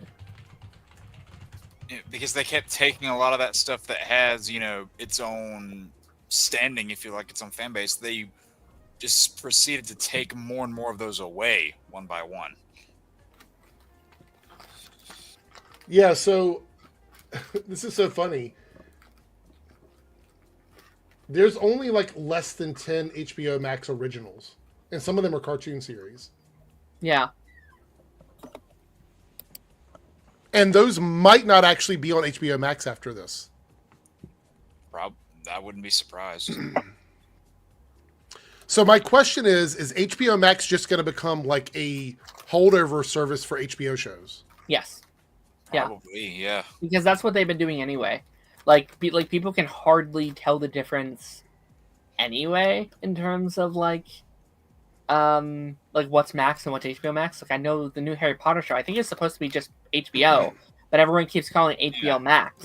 So when it was conceptualized, it was still when HBO Max had the title. Then it was moved, and now it's like back. So right. It won't. So Serenity, it won't be in. It will not be in a year because a year is around the time they're going to actually, the split will happen. So it's not going to be a year. The way it looks right now, all the digging that I've done, David Zaslav is going to walk away from this probably in 2 years-ish with a 9-figure consolidation package. Right. His severance package is going to be 9 figures. That's crazy. For all the damage he's done to this company. These big corporate... I feel like these big corporate mergers never, ever really benefit the company that gets absorbed. Oh, no, because that's not in their interest. So, yeah, The Pit is an HBO Max original. But as I was looking it up here, even the fucking internet has a hard time figuring out which ones are HBO Max originals and which ones are HBO shows. Right. It's crazy. So it looks to me like the investors are also not happy with David Zaslav, which is why he's not overseeing both divisions. He's getting the shit job. He's getting the HBO Max job. Yeah. That's crazy. Look at what's left over there. We've got DC Studios, New Line Cinema, TNT Sports, and the rest of it is the random Warner Brothers stuff and the HBO stuff. Yeah. Which, like, why is TNT split across two like that? Well, like, because earlier I was saying there was an issue with the way the sports were being done. I think they were having trouble with brand deals because of the two merged companies. So now that they're split off again, they can have their individual deals with each one. Like, HBO Max will probably do the big event sports, whereas the global networks will do like the week-to-week sports. So it's like double dipping, but they can do that because they're splitting it off into two companies. But the split off will also allow them to sell off things piece by piece with less trouble. Because right now, if you combine all this together and you try to put a valuation on, say, Cartoon Network, it's going to include whatever that evaluation is combined with the failing HBO Max brand. But now they've split it off, they don't have that baggage anymore. Oh, good to see you, Salty. Get some sleep. David Zaslav is the worst CEO in history. Like, he took this and ruined all of it. Yeah. He ruined all of it. Is that up for debate? Well, some people still think that he's doing a good job. There's a lot of bootlickers that come into the chat and try to stand for David Zaslav. Look, like, I mean, I love ruins. I mean, 3 years ago, I at least gave him the benefit of the doubt. I said, okay, it sometimes takes time for things to set in motion. Maybe he's this genius that's going to save the company. And it's been 4 years and we've seen no improvement. We've seen nothing. Well, Darren, as John, in the words of John Diggle, obviously that particular comment didn't age too well. Oh yeah, no, for sure. Like, because like his whole pitch was like, yeah, this sucks, but like it's what we need to move forward. And I was like, all right, let's hear him out. Maybe he's this genius that we don't know about. Maybe maybe he's right. Maybe you need to crack a few eggs to make an omelet. Okay. I only see cracked eggs and I see no omelet. I think he just dropped all the cartons of eggs. I didn't want to be straight up that I said this was bad from the beginning. I looked at this guy's background and I was like, there's just no way. He's not a creative guy. He's a business guy. And he's not even good at that. He's been part of like buyouts. That's all he's done. Like, look over here at the Discovery Plus section. How many of those things were not part of Discovery to begin with? Yeah. A lot of them. TLC, TNT, TBS, Food Network, Cartoon Network, CNN News, Adult Swim. Those were not part of Discovery Plus. He just kept accumulating like Pokemon, all of these different brands. Yep. When they got their hands on HBO, the entire thing they wanted to do was sell off a bunch of that IP and then shift that money back over into Discovery. That's what they've done. They've essentially, all of that money, that debt that they had, is now weighed on top of WBD streaming and studios, and all of the global networks that are split off now are getting out of this scot-free. with no debt whatsoever. And they've managed to sell off a bunch of Warner Brothers like classic things like Looney Tunes and stuff like that. They got rid of a bunch of that. So, look, Delvin says that John Campea still defends him, says that he's saving a sink. It's still sinking. What? These two companies, one of them is going to survive and the other one isn't. And I got news for you. It's not the one on the right. Yeah. Discovery Plus is going to be fine. It's a profitable business because it is it's noise TV. It's stuff you put on in the background that just plays and plays and plays while you're doing other things. That's what makes it so popular, which is why that mentality being used on prestige TV with a movie studio that's known for their high quality content was one of the dumbest things ever from a business standpoint. It was so dumb. And somehow that pitch was accepted. Yeah, I don't understand. I don't get it. But let's move over to something more fun. Films releasing summer 2026. These are the upcoming movies in 2026. Let's see how much anticipation we have for this here. Shrek 5. Wrong. People excited? That's wrong. That's winter. Shrek 5 is a Christmas release. Yeah, it is. Okay, so this list is outdated. 2026 movies. Shrek 5. Are we excited for it or are we not? Depends. It's a movie. I've heard people are not happy with what they've seen so far, so I don't know. It depends if those rumors are true. If the rumors I've heard are true, then I am not excited. The real world stuff. Yeah, this idea that they're going to like the human world and stuff like that. Like, if that's true, to me, that kind of takes away the coolness of the whole franchise as a whole. Is like the whole fun of it is like it's various different fairy tale worlds. I've heard that people hate the art style because of the subtle changes to the characters. I don't hate. I think Shrek is just one of those franchises that is so beloved that by like any change whatsoever is going to be brought by like pitchforks and fire. At the time, yes, but then like after some time later, people will lord that and say that it isn't actually a problem because that's what people are doing with the third and fourth film now. They were heavily criticized back when they released, but now people want to lord them and say that there were never really any faults. And it should also be said that like that trailer was released almost 2 years early from it coming out. Like it's a very, very long time away, so they're going to change how it looks. They have plenty of time to update it and fix it up to whatever we end up getting. Yeah, that was their concept of a plan. Yeah. By the way, we are only 2 super chats away from hitting gold on the Reloaded channel, so I will post the poll when we're done with this topic. So remind me to do that. But yeah, we're 2 super chats away. I think we can hit it tonight. We're going to be live for at least another half an hour. So there you go. Toy Story 5. Who's excited for Toy Story 5? Anybody? I want to be. I love them. Is it the last movie? Probably not. Based on the track record now of the animated stuff we're seeing in theaters, I think Toy Story 5 is probably going to do really well. Oh yeah, it's a $1 billion movie. Toy Story movies almost always are. But money doesn't speak to quality. No, I mean, here's my thing with it, and I've talked about this many times. I would have been fine with Toy Story 5. I was fine with Toy Story 4. My problem with Toy Story 5 is that they keep announcing that it's the final one. They keep lying to their audience and saying, guys, you have to see this because this is the final one. I was okay after Toy Story 3. I defended Toy Story 4, saying like, okay, that was an end of an era. But Darren, it's the final one. You have to see it. I was okay with the whole trilogy of Bonnie. That sounds fine to me. I was okay with that. But they lied to us and said it was the last one. And so going into this one, I asked them not to do that. Don't make this movie pretending like it's one last outing, one last one, because it's not going to be. I honestly thought 4 was... So my big thing with 4 especially, there were some issues that I had with 3, but overall I thought it would have been a really solid ending to that franchise. They said, goodbye to Andy. I was also right at the point where I was getting ready to get out of high school, so I was kind of leaving it at that point too. Toy Story 30 come in 2025 or 2050. Probably.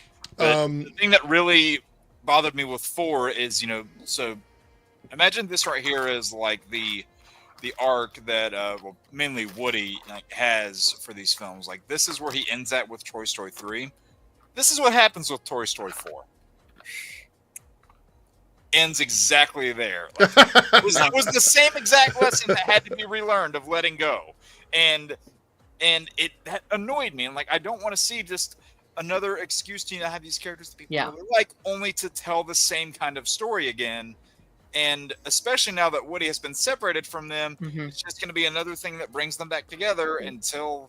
Well, there's also drama around who the movie is going to focus on, by the way. Yes. Yeah. That's the thing. I would actually be so much more excited if Woody wasn't in it at all, because they teased it's going to be like a Jesse movie, and I'm like, you know what? I'm down with that. I don't hate that, because if anything, Toy Story 2 was kind of a buzz movie. Yes, 100%. Like, if you really focused on her, bringing her in, focusing on her trauma of the second one, being like, okay, they placed me in charge. I am the head of this group. Right. If I mess up, would they leave me like my old owner left me? Like, I think there's some really good stuff there, but the whole Woody stuff is throwing me off. I'm like, no, because Ford pretty much didn't do anything with her. Right. I mean, except for giving her the badge at the end. Yeah. Which, I mean, like, yeah, I thought was cool, but like, if you're just going to undo that, or, you know, undo the, for what we thought was the finality of it at the time, then I don't know how I feel about that. Okay, let's move on to Spider-Man Brand New Day. $1 billion movie. Yes. Yeah. I'm excited for it. Yeah. Yep. I think they're going to rework a little bit of this movie now that it's gotten shifted from where Doomsday is, but they've got time to do that now if they start doing that, you know, right this second behind the scenes, which I'm pretty sure they are. Yeah, there's a screenshot of the TV spot for Superman Lightning Bolt. We'll look at that in a moment. I got it in the bookmarks. Okay, Mandalorian and Grogu. Yep. Haven't finished season 3, but I'm so excited. You got time. I do have time. I don't, Homework, Darren. I'm kidding. I actually don't know if this movie is going to require any homework. Like, I have a feeling it's going to be just like a one-off adventure with these two characters.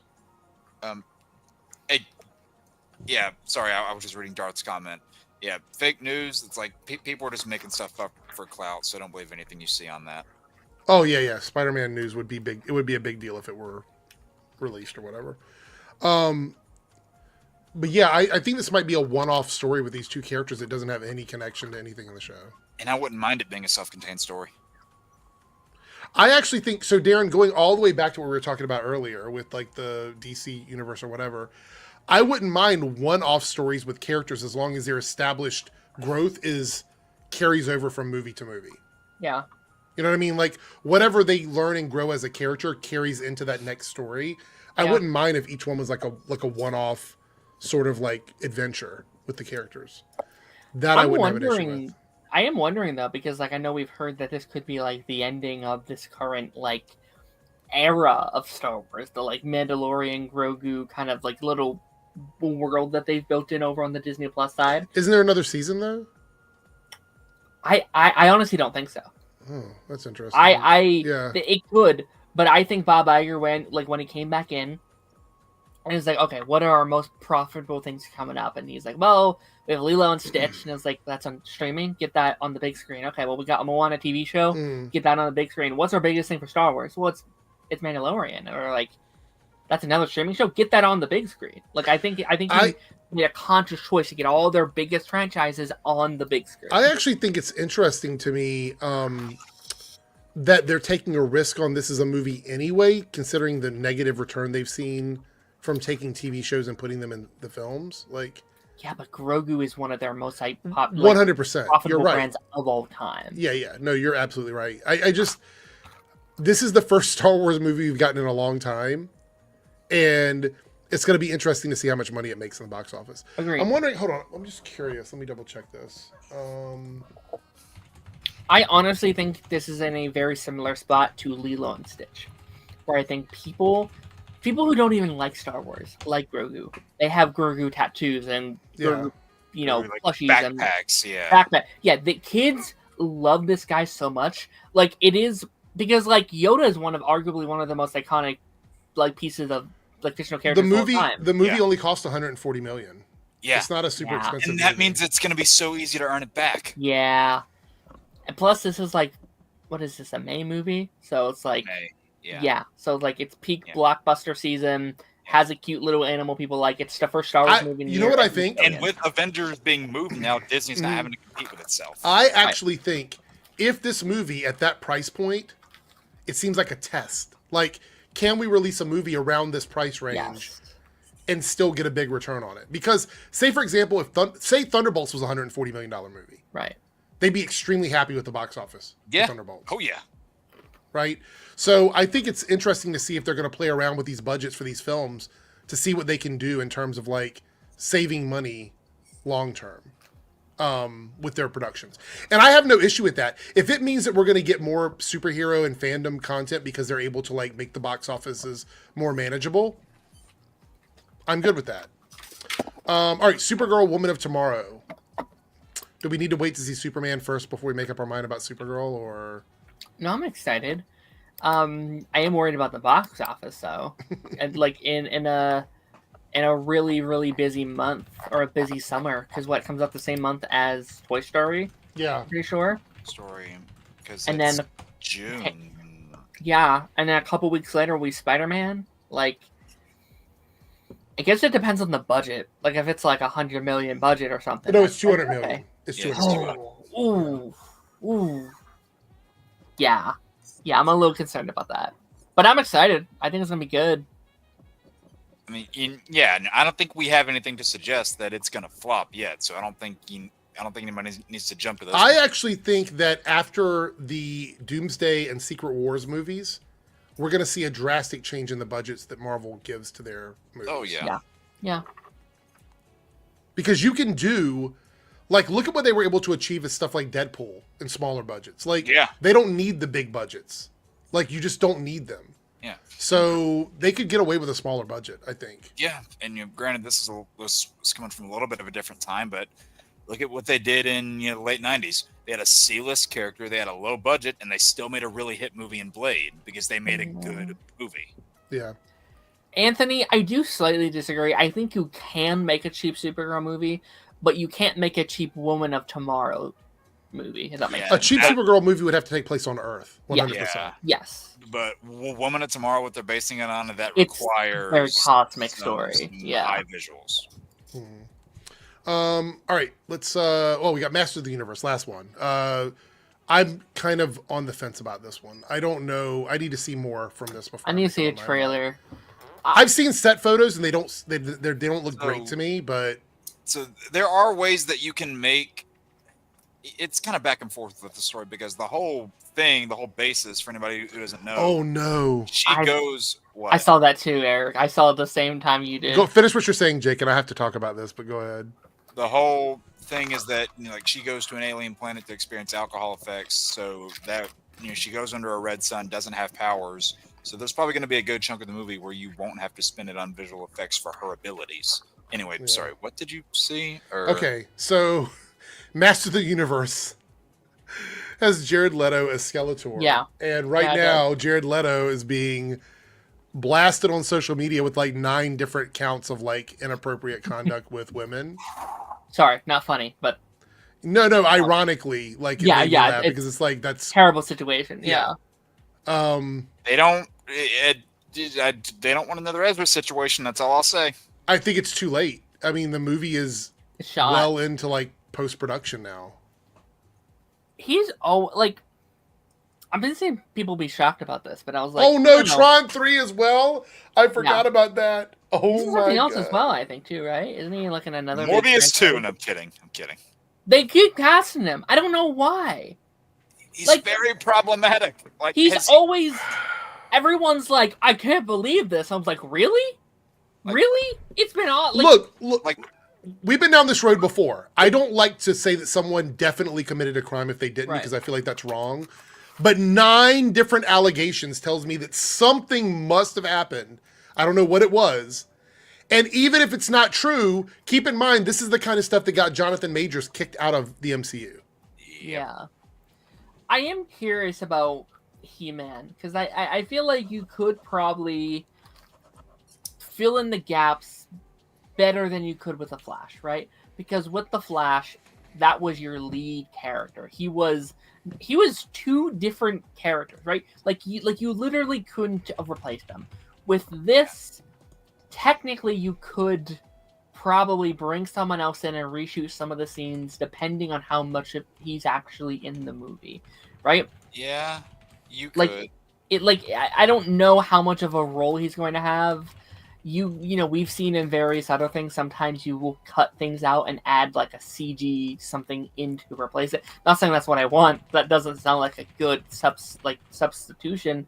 But like maybe if he's only in like 20-30 minutes of the movie, you could be like, hey, bring someone else in. Well, yours truly does bring up a point. Skeletor is generally masked most of the time. That is true. So you would be able to substitute that in relatively easily if they were going to do that. You could bring in like a CG character if you wanted to be Skeletor, if that's what you really wanted. Just have like a random stuntman do all the work, and then Right. someone you want to be the voice ADR the lines.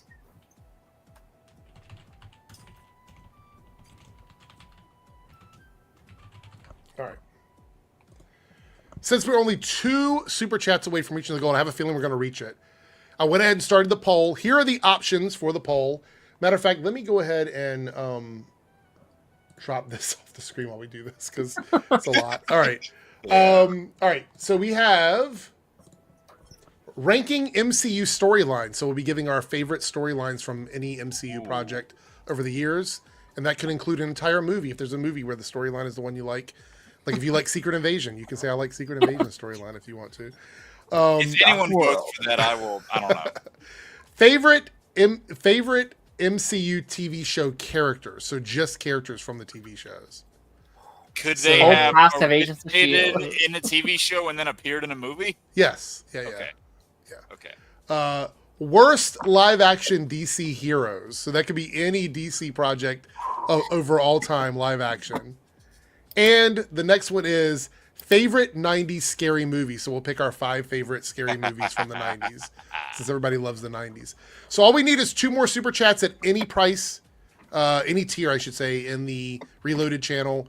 We're 8 out of 10. And if we get that, we will add one of those in. I was laughing at yours truly's comment. What was it?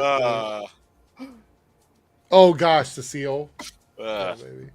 All right, what do we got left? Since we're at 140, let's go ahead and do the final. That would count the Arrowverse, wouldn't it? Yep, and a lot of candidates as a result. Yeah. Since we're so close to the end, we'll do the final topic. It's a little controversial, but we'll go ahead and jump into it. Oh, by the way, did you guys see the Galactus head popcorn bucket is $80? $80 It apparently lights up and makes noises and stuff.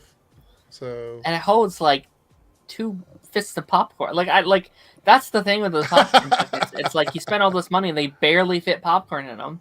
Right. Yeah. It's like, Jesus. Although I might get the new How to Train Your Dragon one this weekend. We'll see.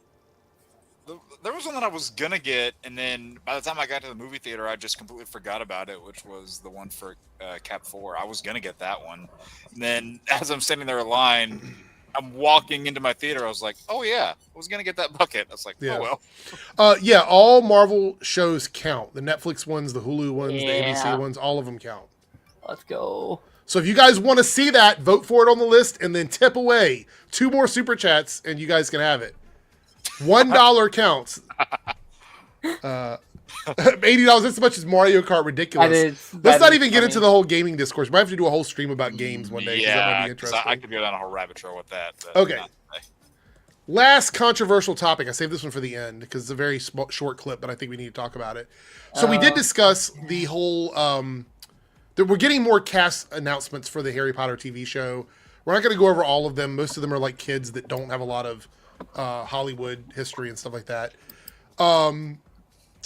But Tom Felton was asked on the red carpet of, I don't even know what event this is that he's at, but he was at a red carpet event and he was asked about J.K. Rowling's political views. Now, I want to point out he's not the only one. A couple other people have also been asked about this. But his response is a little interesting because I think it speaks to like a sort of dismissive stance on all of it that I don't know if everybody's going to appreciate. So let's hear what he has to say. We're going to listen to the whole clip here. How does the sort of Twitterverse controversy around J.K. Rowling's views impact you at all, or impact your work in the world at all? No, I can't say it does. I'm not really that attuned to it. The only thing I always remind myself is that I've been lucky enough to travel the world. Here I am in New York, and I have not seen anything bring the world together more than Potter. And she's responsible for that, so I'm incredibly grateful. That comes off very dismissive, but also he's trying to skate around the controversy part of it. So I feel like for him to pretend that it's not bad, some of the things that she's been a part of comes across a little weird to me. Like, it's like the other actors involved with this have been very vocal about, look, we're glad to be part of Harry Potter, but we don't agree with anything that she said. Right. And I think that's fine if you have no comment. You could be like, I have no comment, right? Like, I don't want to say anything or talk about it. But he sort of like brushes it away like it's not a big deal because he's able to travel the world because of it. Like, you can be grateful for the work that you've done and the opportunities you've had, but you could still say, like, you know, shit posting and going after people on social media is not cool. You know what I mean? Well, yeah, he didn't say I'm grateful for the world. I'm grateful for the movie. He said I'm grateful or the fans for her. Or I'm the fans for her. Right. And that to me is like, that's because the fans are the ones that put these people where they are. I mean, yeah, she was the one that wrote the stories, but the fans are the ones that made these people popular, not her. If you're trying to play it safe and skate around controversy and listing the things you were thankful for, I would not have directly named her. Right. Exactly. Yeah. Like, you can be thankful for all that stuff that it presented, you know, like opportunities, people you got to work with, you know, fans you got to meet, yada, yada, yada. But if you're trying to, you know, as people were saying, play it safe and you make a PC-friendly statement, directly naming the person at the heart of the controversy as something you're quote-unquote thankful for, bad idea. Yeah, agreed. And like, I sympathize with these kind of questions because I understand it's probably hard. I imagine if I was in that situation, I'd probably say something like, "Oh shit, I worded that wrong." I do sympathize with that. Yeah, 100%. And like, I don't know what's going through his head here. I bet he thought he was saying a nice thing. I agree, Short Car, because it's gone beyond that because she's donated to legislation to get to have people's rights taken away. So I think it's more than a Twitter controversy. I agree with that. So it was a bad framing. But it's unfortunate because this what this vibe gives me is what she does doesn't affect me, so I don't care. Yeah. You know what I mean? That's the vibe I get from this. And that's unfortunate because I don't dislike this guy. Like, never had an issue with him before, but this is it's so weird that he's doing this in spite of what his other actors have said in regards to this. Now we do have you know why? I think why is that? I think because he's still in the franchise, right? Like, he just got hired to do that like stage First play. child, yeah. I know a lot of people are pissed at him. Like, you know, why don't you do other things? I'm fine with him only having hair. That's fine. If he loves it, he keeps on doing it. That's fine. But I imagine maybe he's a little scared of like, well, if I shit talk. But the guy that played Snape had no problem like speaking out, and he's literally in the show right now. That's true. That's true. So yeah. It's not like Tom Felton didn't have other things. I mean, hey, he was on The Flash. He should have been on another season of The Flash, but that didn't happen either. So him and Chantel. Okay, so here's Nick Frost, who's set to play Hagrid in the HBO Harry Potter series, says he disagrees with J.K. Rowling's views on trans rights, but says she's allowed to have her opinion. She's allowed her opinion, but see, it's not just an opinion. That's the problem. Yeah. She's allowed to have, if she were just saying things online, and that was as far as it went, I don't think there's really much that could be done about it because she's exercising her free speech. You can denounce it. You can say that she shouldn't say it. You could fire back at her as you want. But the minute she spent tons of money in politics to get rights taken away from people, that's where it crossed that line for me. That's where it was like, now you can't just ignore it because she's actively participated in political discourse now. Like, it's crazy. She's allowed her opinion, I'm allowed mine, they just don't align in any way, shape, or form. So at least he is saying that he doesn't agree with what she said. Like, at the very least, that's what he's saying. The British actor also revealed he disabled his Instagram comments after he announced he would play Hagrid in the upcoming series due to backlash from trans activists over J.K. Rowling's involvement in the series.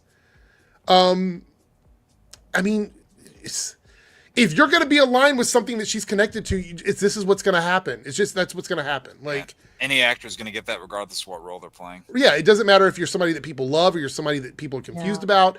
I've actually seen a lot of trans people who were fans of his that this comment has really sort of upset them, because this one isn't quite as dismissive as Tom's, but it also underplays what she's actually been doing. So, you know, again, if you're just a shit poster on Twitter and that's as far as it goes, the only thing I do is I might make fun of you or call you out. But once you step outside of that and you start actively getting involved in politics to take away people's rights or to attack people or affect marginalized communities, that goes beyond that's not an opinion discourse on Twitter for me. That's where, for me, because like I was totally comfortable just kind of making fun of her and laughing at how dumb she is sometimes. I was comfortable doing that. But once I found out that she was involved with like giving money to organizations that were actively working to harm marginalized communities, that's when it went from like, it's a dumb thing to like, no, this is a big problem. But you're involved with it. He's on the show. He's denounced. So this is, but the thing is, he says he doesn't agree with her. Pape Esadou has actually denounced everything she said. But here's Tom Felton just going, well, you know, I get to travel the world, so I have to thank her for it. You know what I mean? It kind of feels like it kind of feels like the equivalent of like boys will be boys, and it's like no, actually, no, like we there should be higher standards for the people we put in our media. Like we need to normalize calling out rich people. Yeah, like 100%. Like just because these people have money doesn't mean you have to like coddle them and stroke their ego. Like, you don't have to do that. Yeah, and it's like the lightest, daintiest slap on the wrist to a lot of these people. Yeah, because there's nothing, like, she is so rich. She has so much power in this industry that there's nothing you could possibly do to take away that power at this point. Like, she is one of the very rare people in media where, like, cancellations can't affect her because Warner Brothers has something that they need something that she has, and they can't do anything against her that will affect one of their biggest IPs of all time. She's given $2.5 million to organizations to try and take away rights for trans people. $2.5 million. So it's more than a little Twitter discourse at this point. Look, I would say his is inoffensive in a way, but it's also like you're not speaking out against her. No. Tom Felton's was completely dismissive. I just shocking response to that. Yeah.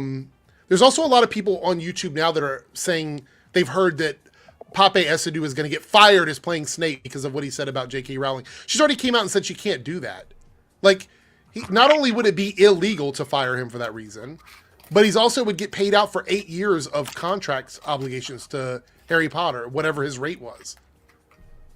That would, not to mention, if you really want to tank the show, start firing people before the show even comes out, because that would really that would be great press for the show. Right. That you fired an actor, a black guy that's playing a character that's in canon in the movies as a white guy. You fire him because he has an issue with somebody who's been like harassing trans people IRL. Like that would be really bad PR for them. So not to even mention the child actors. Yeah, 100%. All right. With that being said, let's drop this down here. On that, I was about to say, on that note, we have a couple super chats. We are literally one super chat away from hitting the goal. So if any of the people in the chat, in the Reloaded chat, has $1 to spare, we will pick out one of the things in the poll list. All right. Anonymous here with the 1.9 super chat. Did you see the backlash of Nintendo Peach voice actress? I have not seen this. What is this about? Do we know? I don't know exactly the whole story, but I did hear that the voice of Peach for the last, 40 years had stepped away from the character. I don't know the official source, but voice for 40 years. That could be wrong. That sounds very wrong. But that. I was about to say the first time Peach ever had a voice was like 1996. Okay. But the voice of Peach for however many years is no longer playing the character, and I heard maybe it wasn't her choice. So it says here, Princess Peach ended 18 years of voice work by Samantha Kelly Officially, she was informed on June 5th that she'd been replaced with the Switch 2 game Mario Kart World launch. Kelly took to Instagram expressing sadness and gratitude. I truly would have wanted to voice Peach and Toad forever. Peach and Toad were such strong and beautiful characters. So much love. Oh, Anna Taylor-Joy is Peach now. In the games too? Yeah. Wait, Really? Unless this is wrong.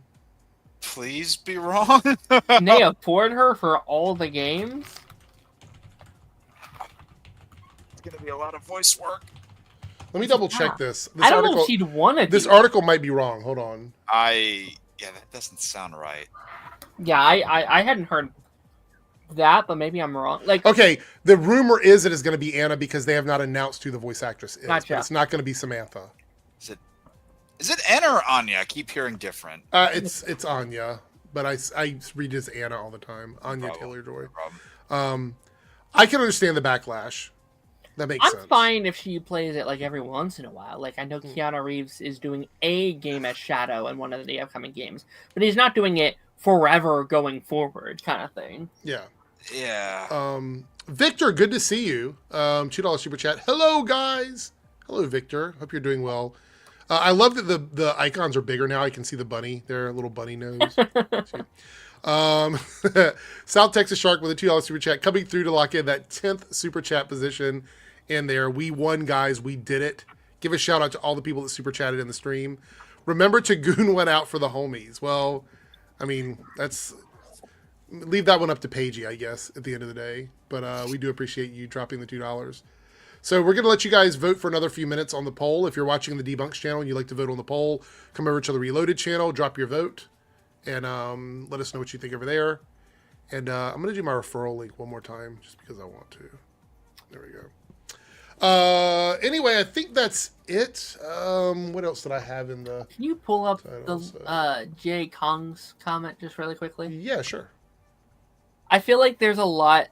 Like, I know it seems easy that just make sounds, but there's a lot that goes into those voice works, even if there is an actual dialogue. Like, they're there for hours upon hours upon hours just doing various different sounds and noises. To add on to that, when you're playing those different games, a myriad of different things can happen in those games, so they record lines to account for every sort of action that you can trigger, for lack of a better term. Now, I know, like, the game that I play the most is Final Fantasy XIV. It's an MMO, so I'm playing it, like, every day.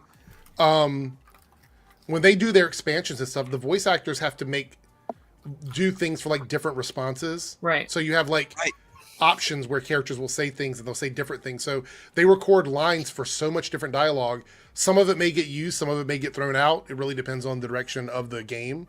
So... Yeah. And, I mean, hell, like, look at a game... like Elder Scrolls, for example, like a bunch of those Elder Scrolls games,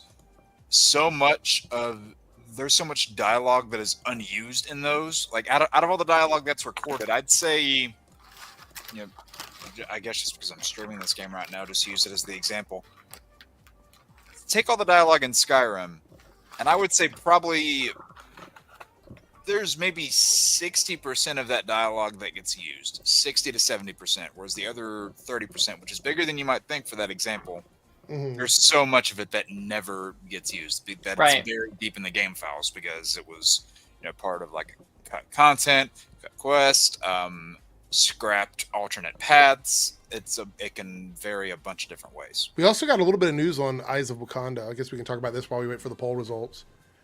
So, I'm excited for this. Details on episode 1 of Eyes of Wakanda, set in 1260 BC, follows a Wakandan secret agent, a disgraced former Dora Milaje named Nani, as she pursues a man by the moniker of Lion.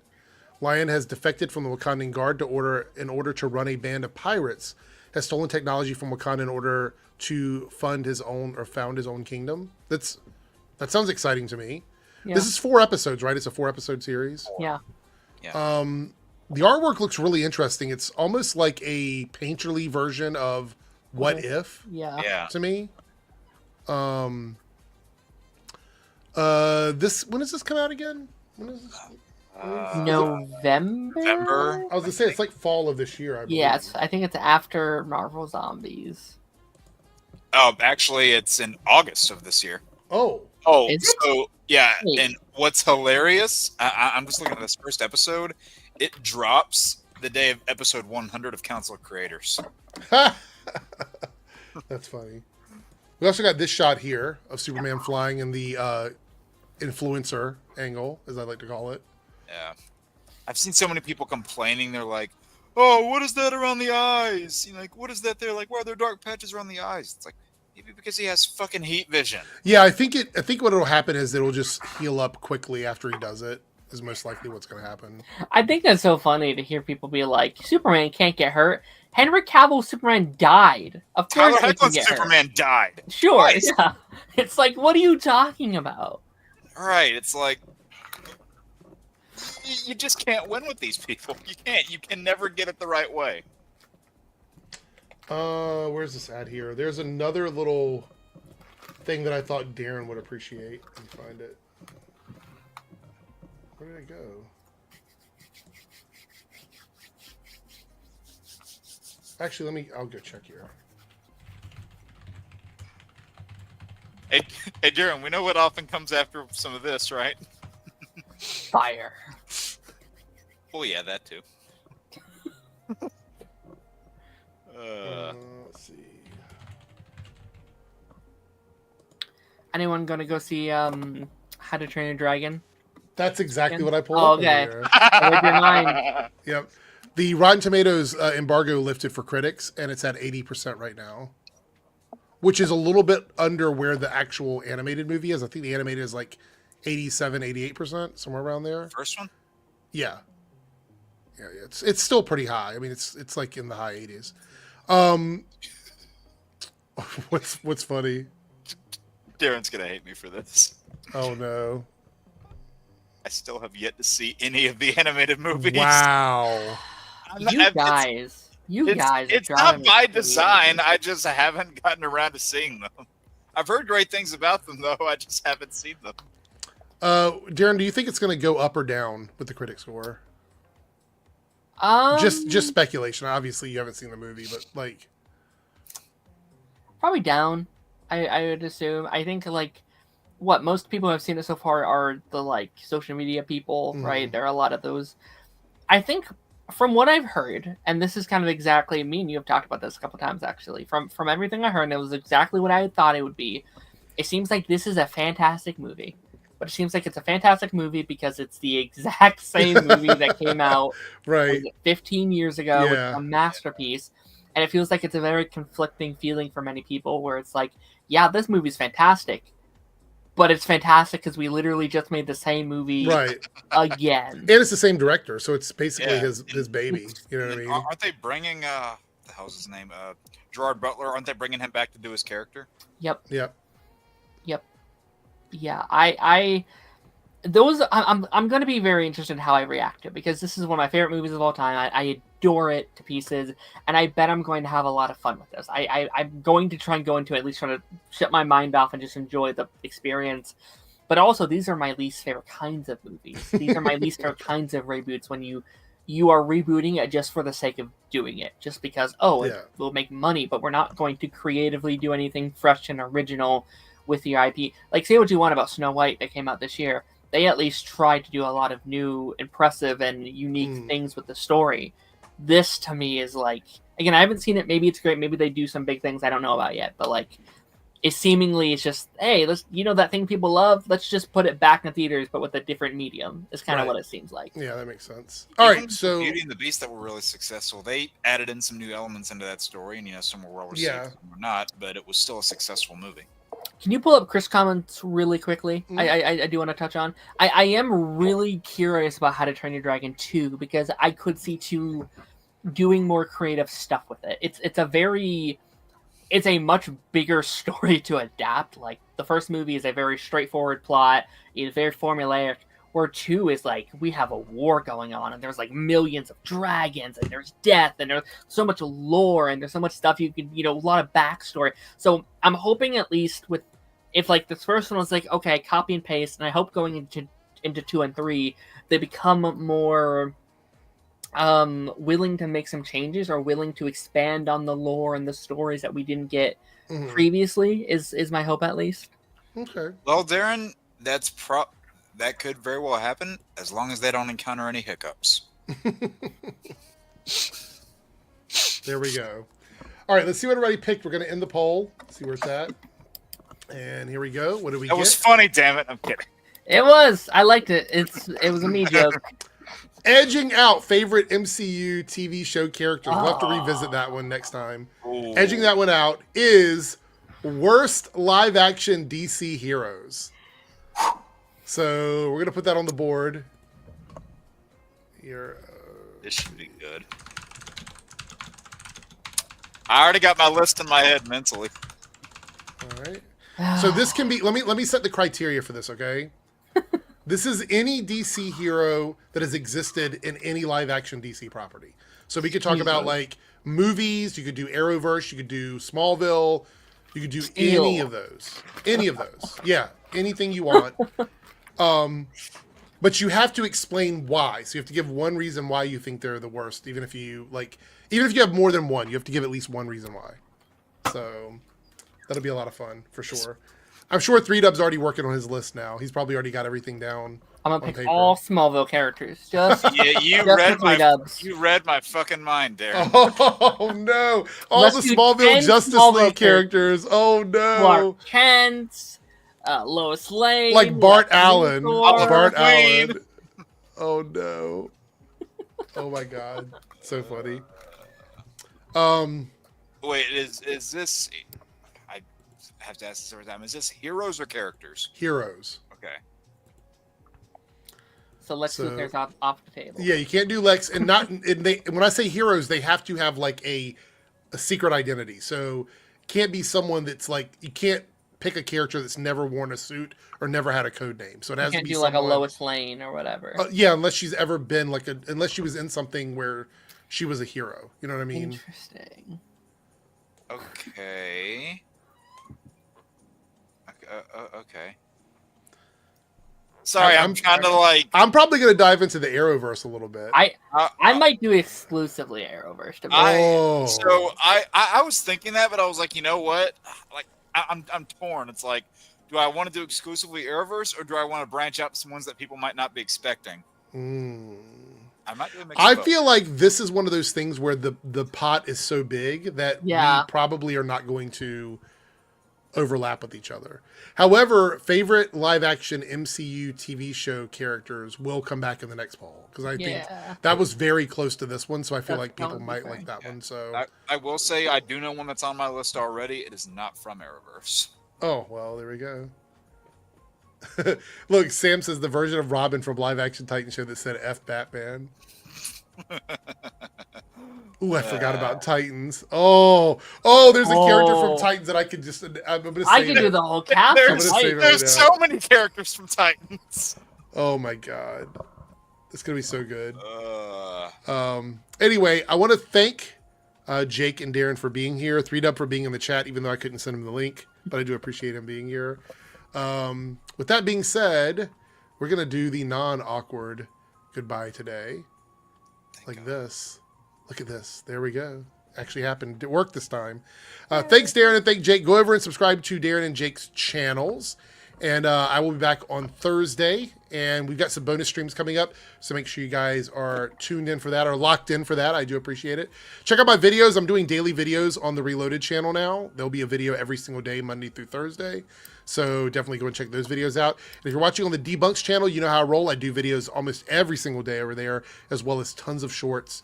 So thank you guys so much. Thanks for all the super chats and everybody that actually came in to chat and have a good time. If you're watching and you're not chatting, what are you doing? You should be leaving a comment.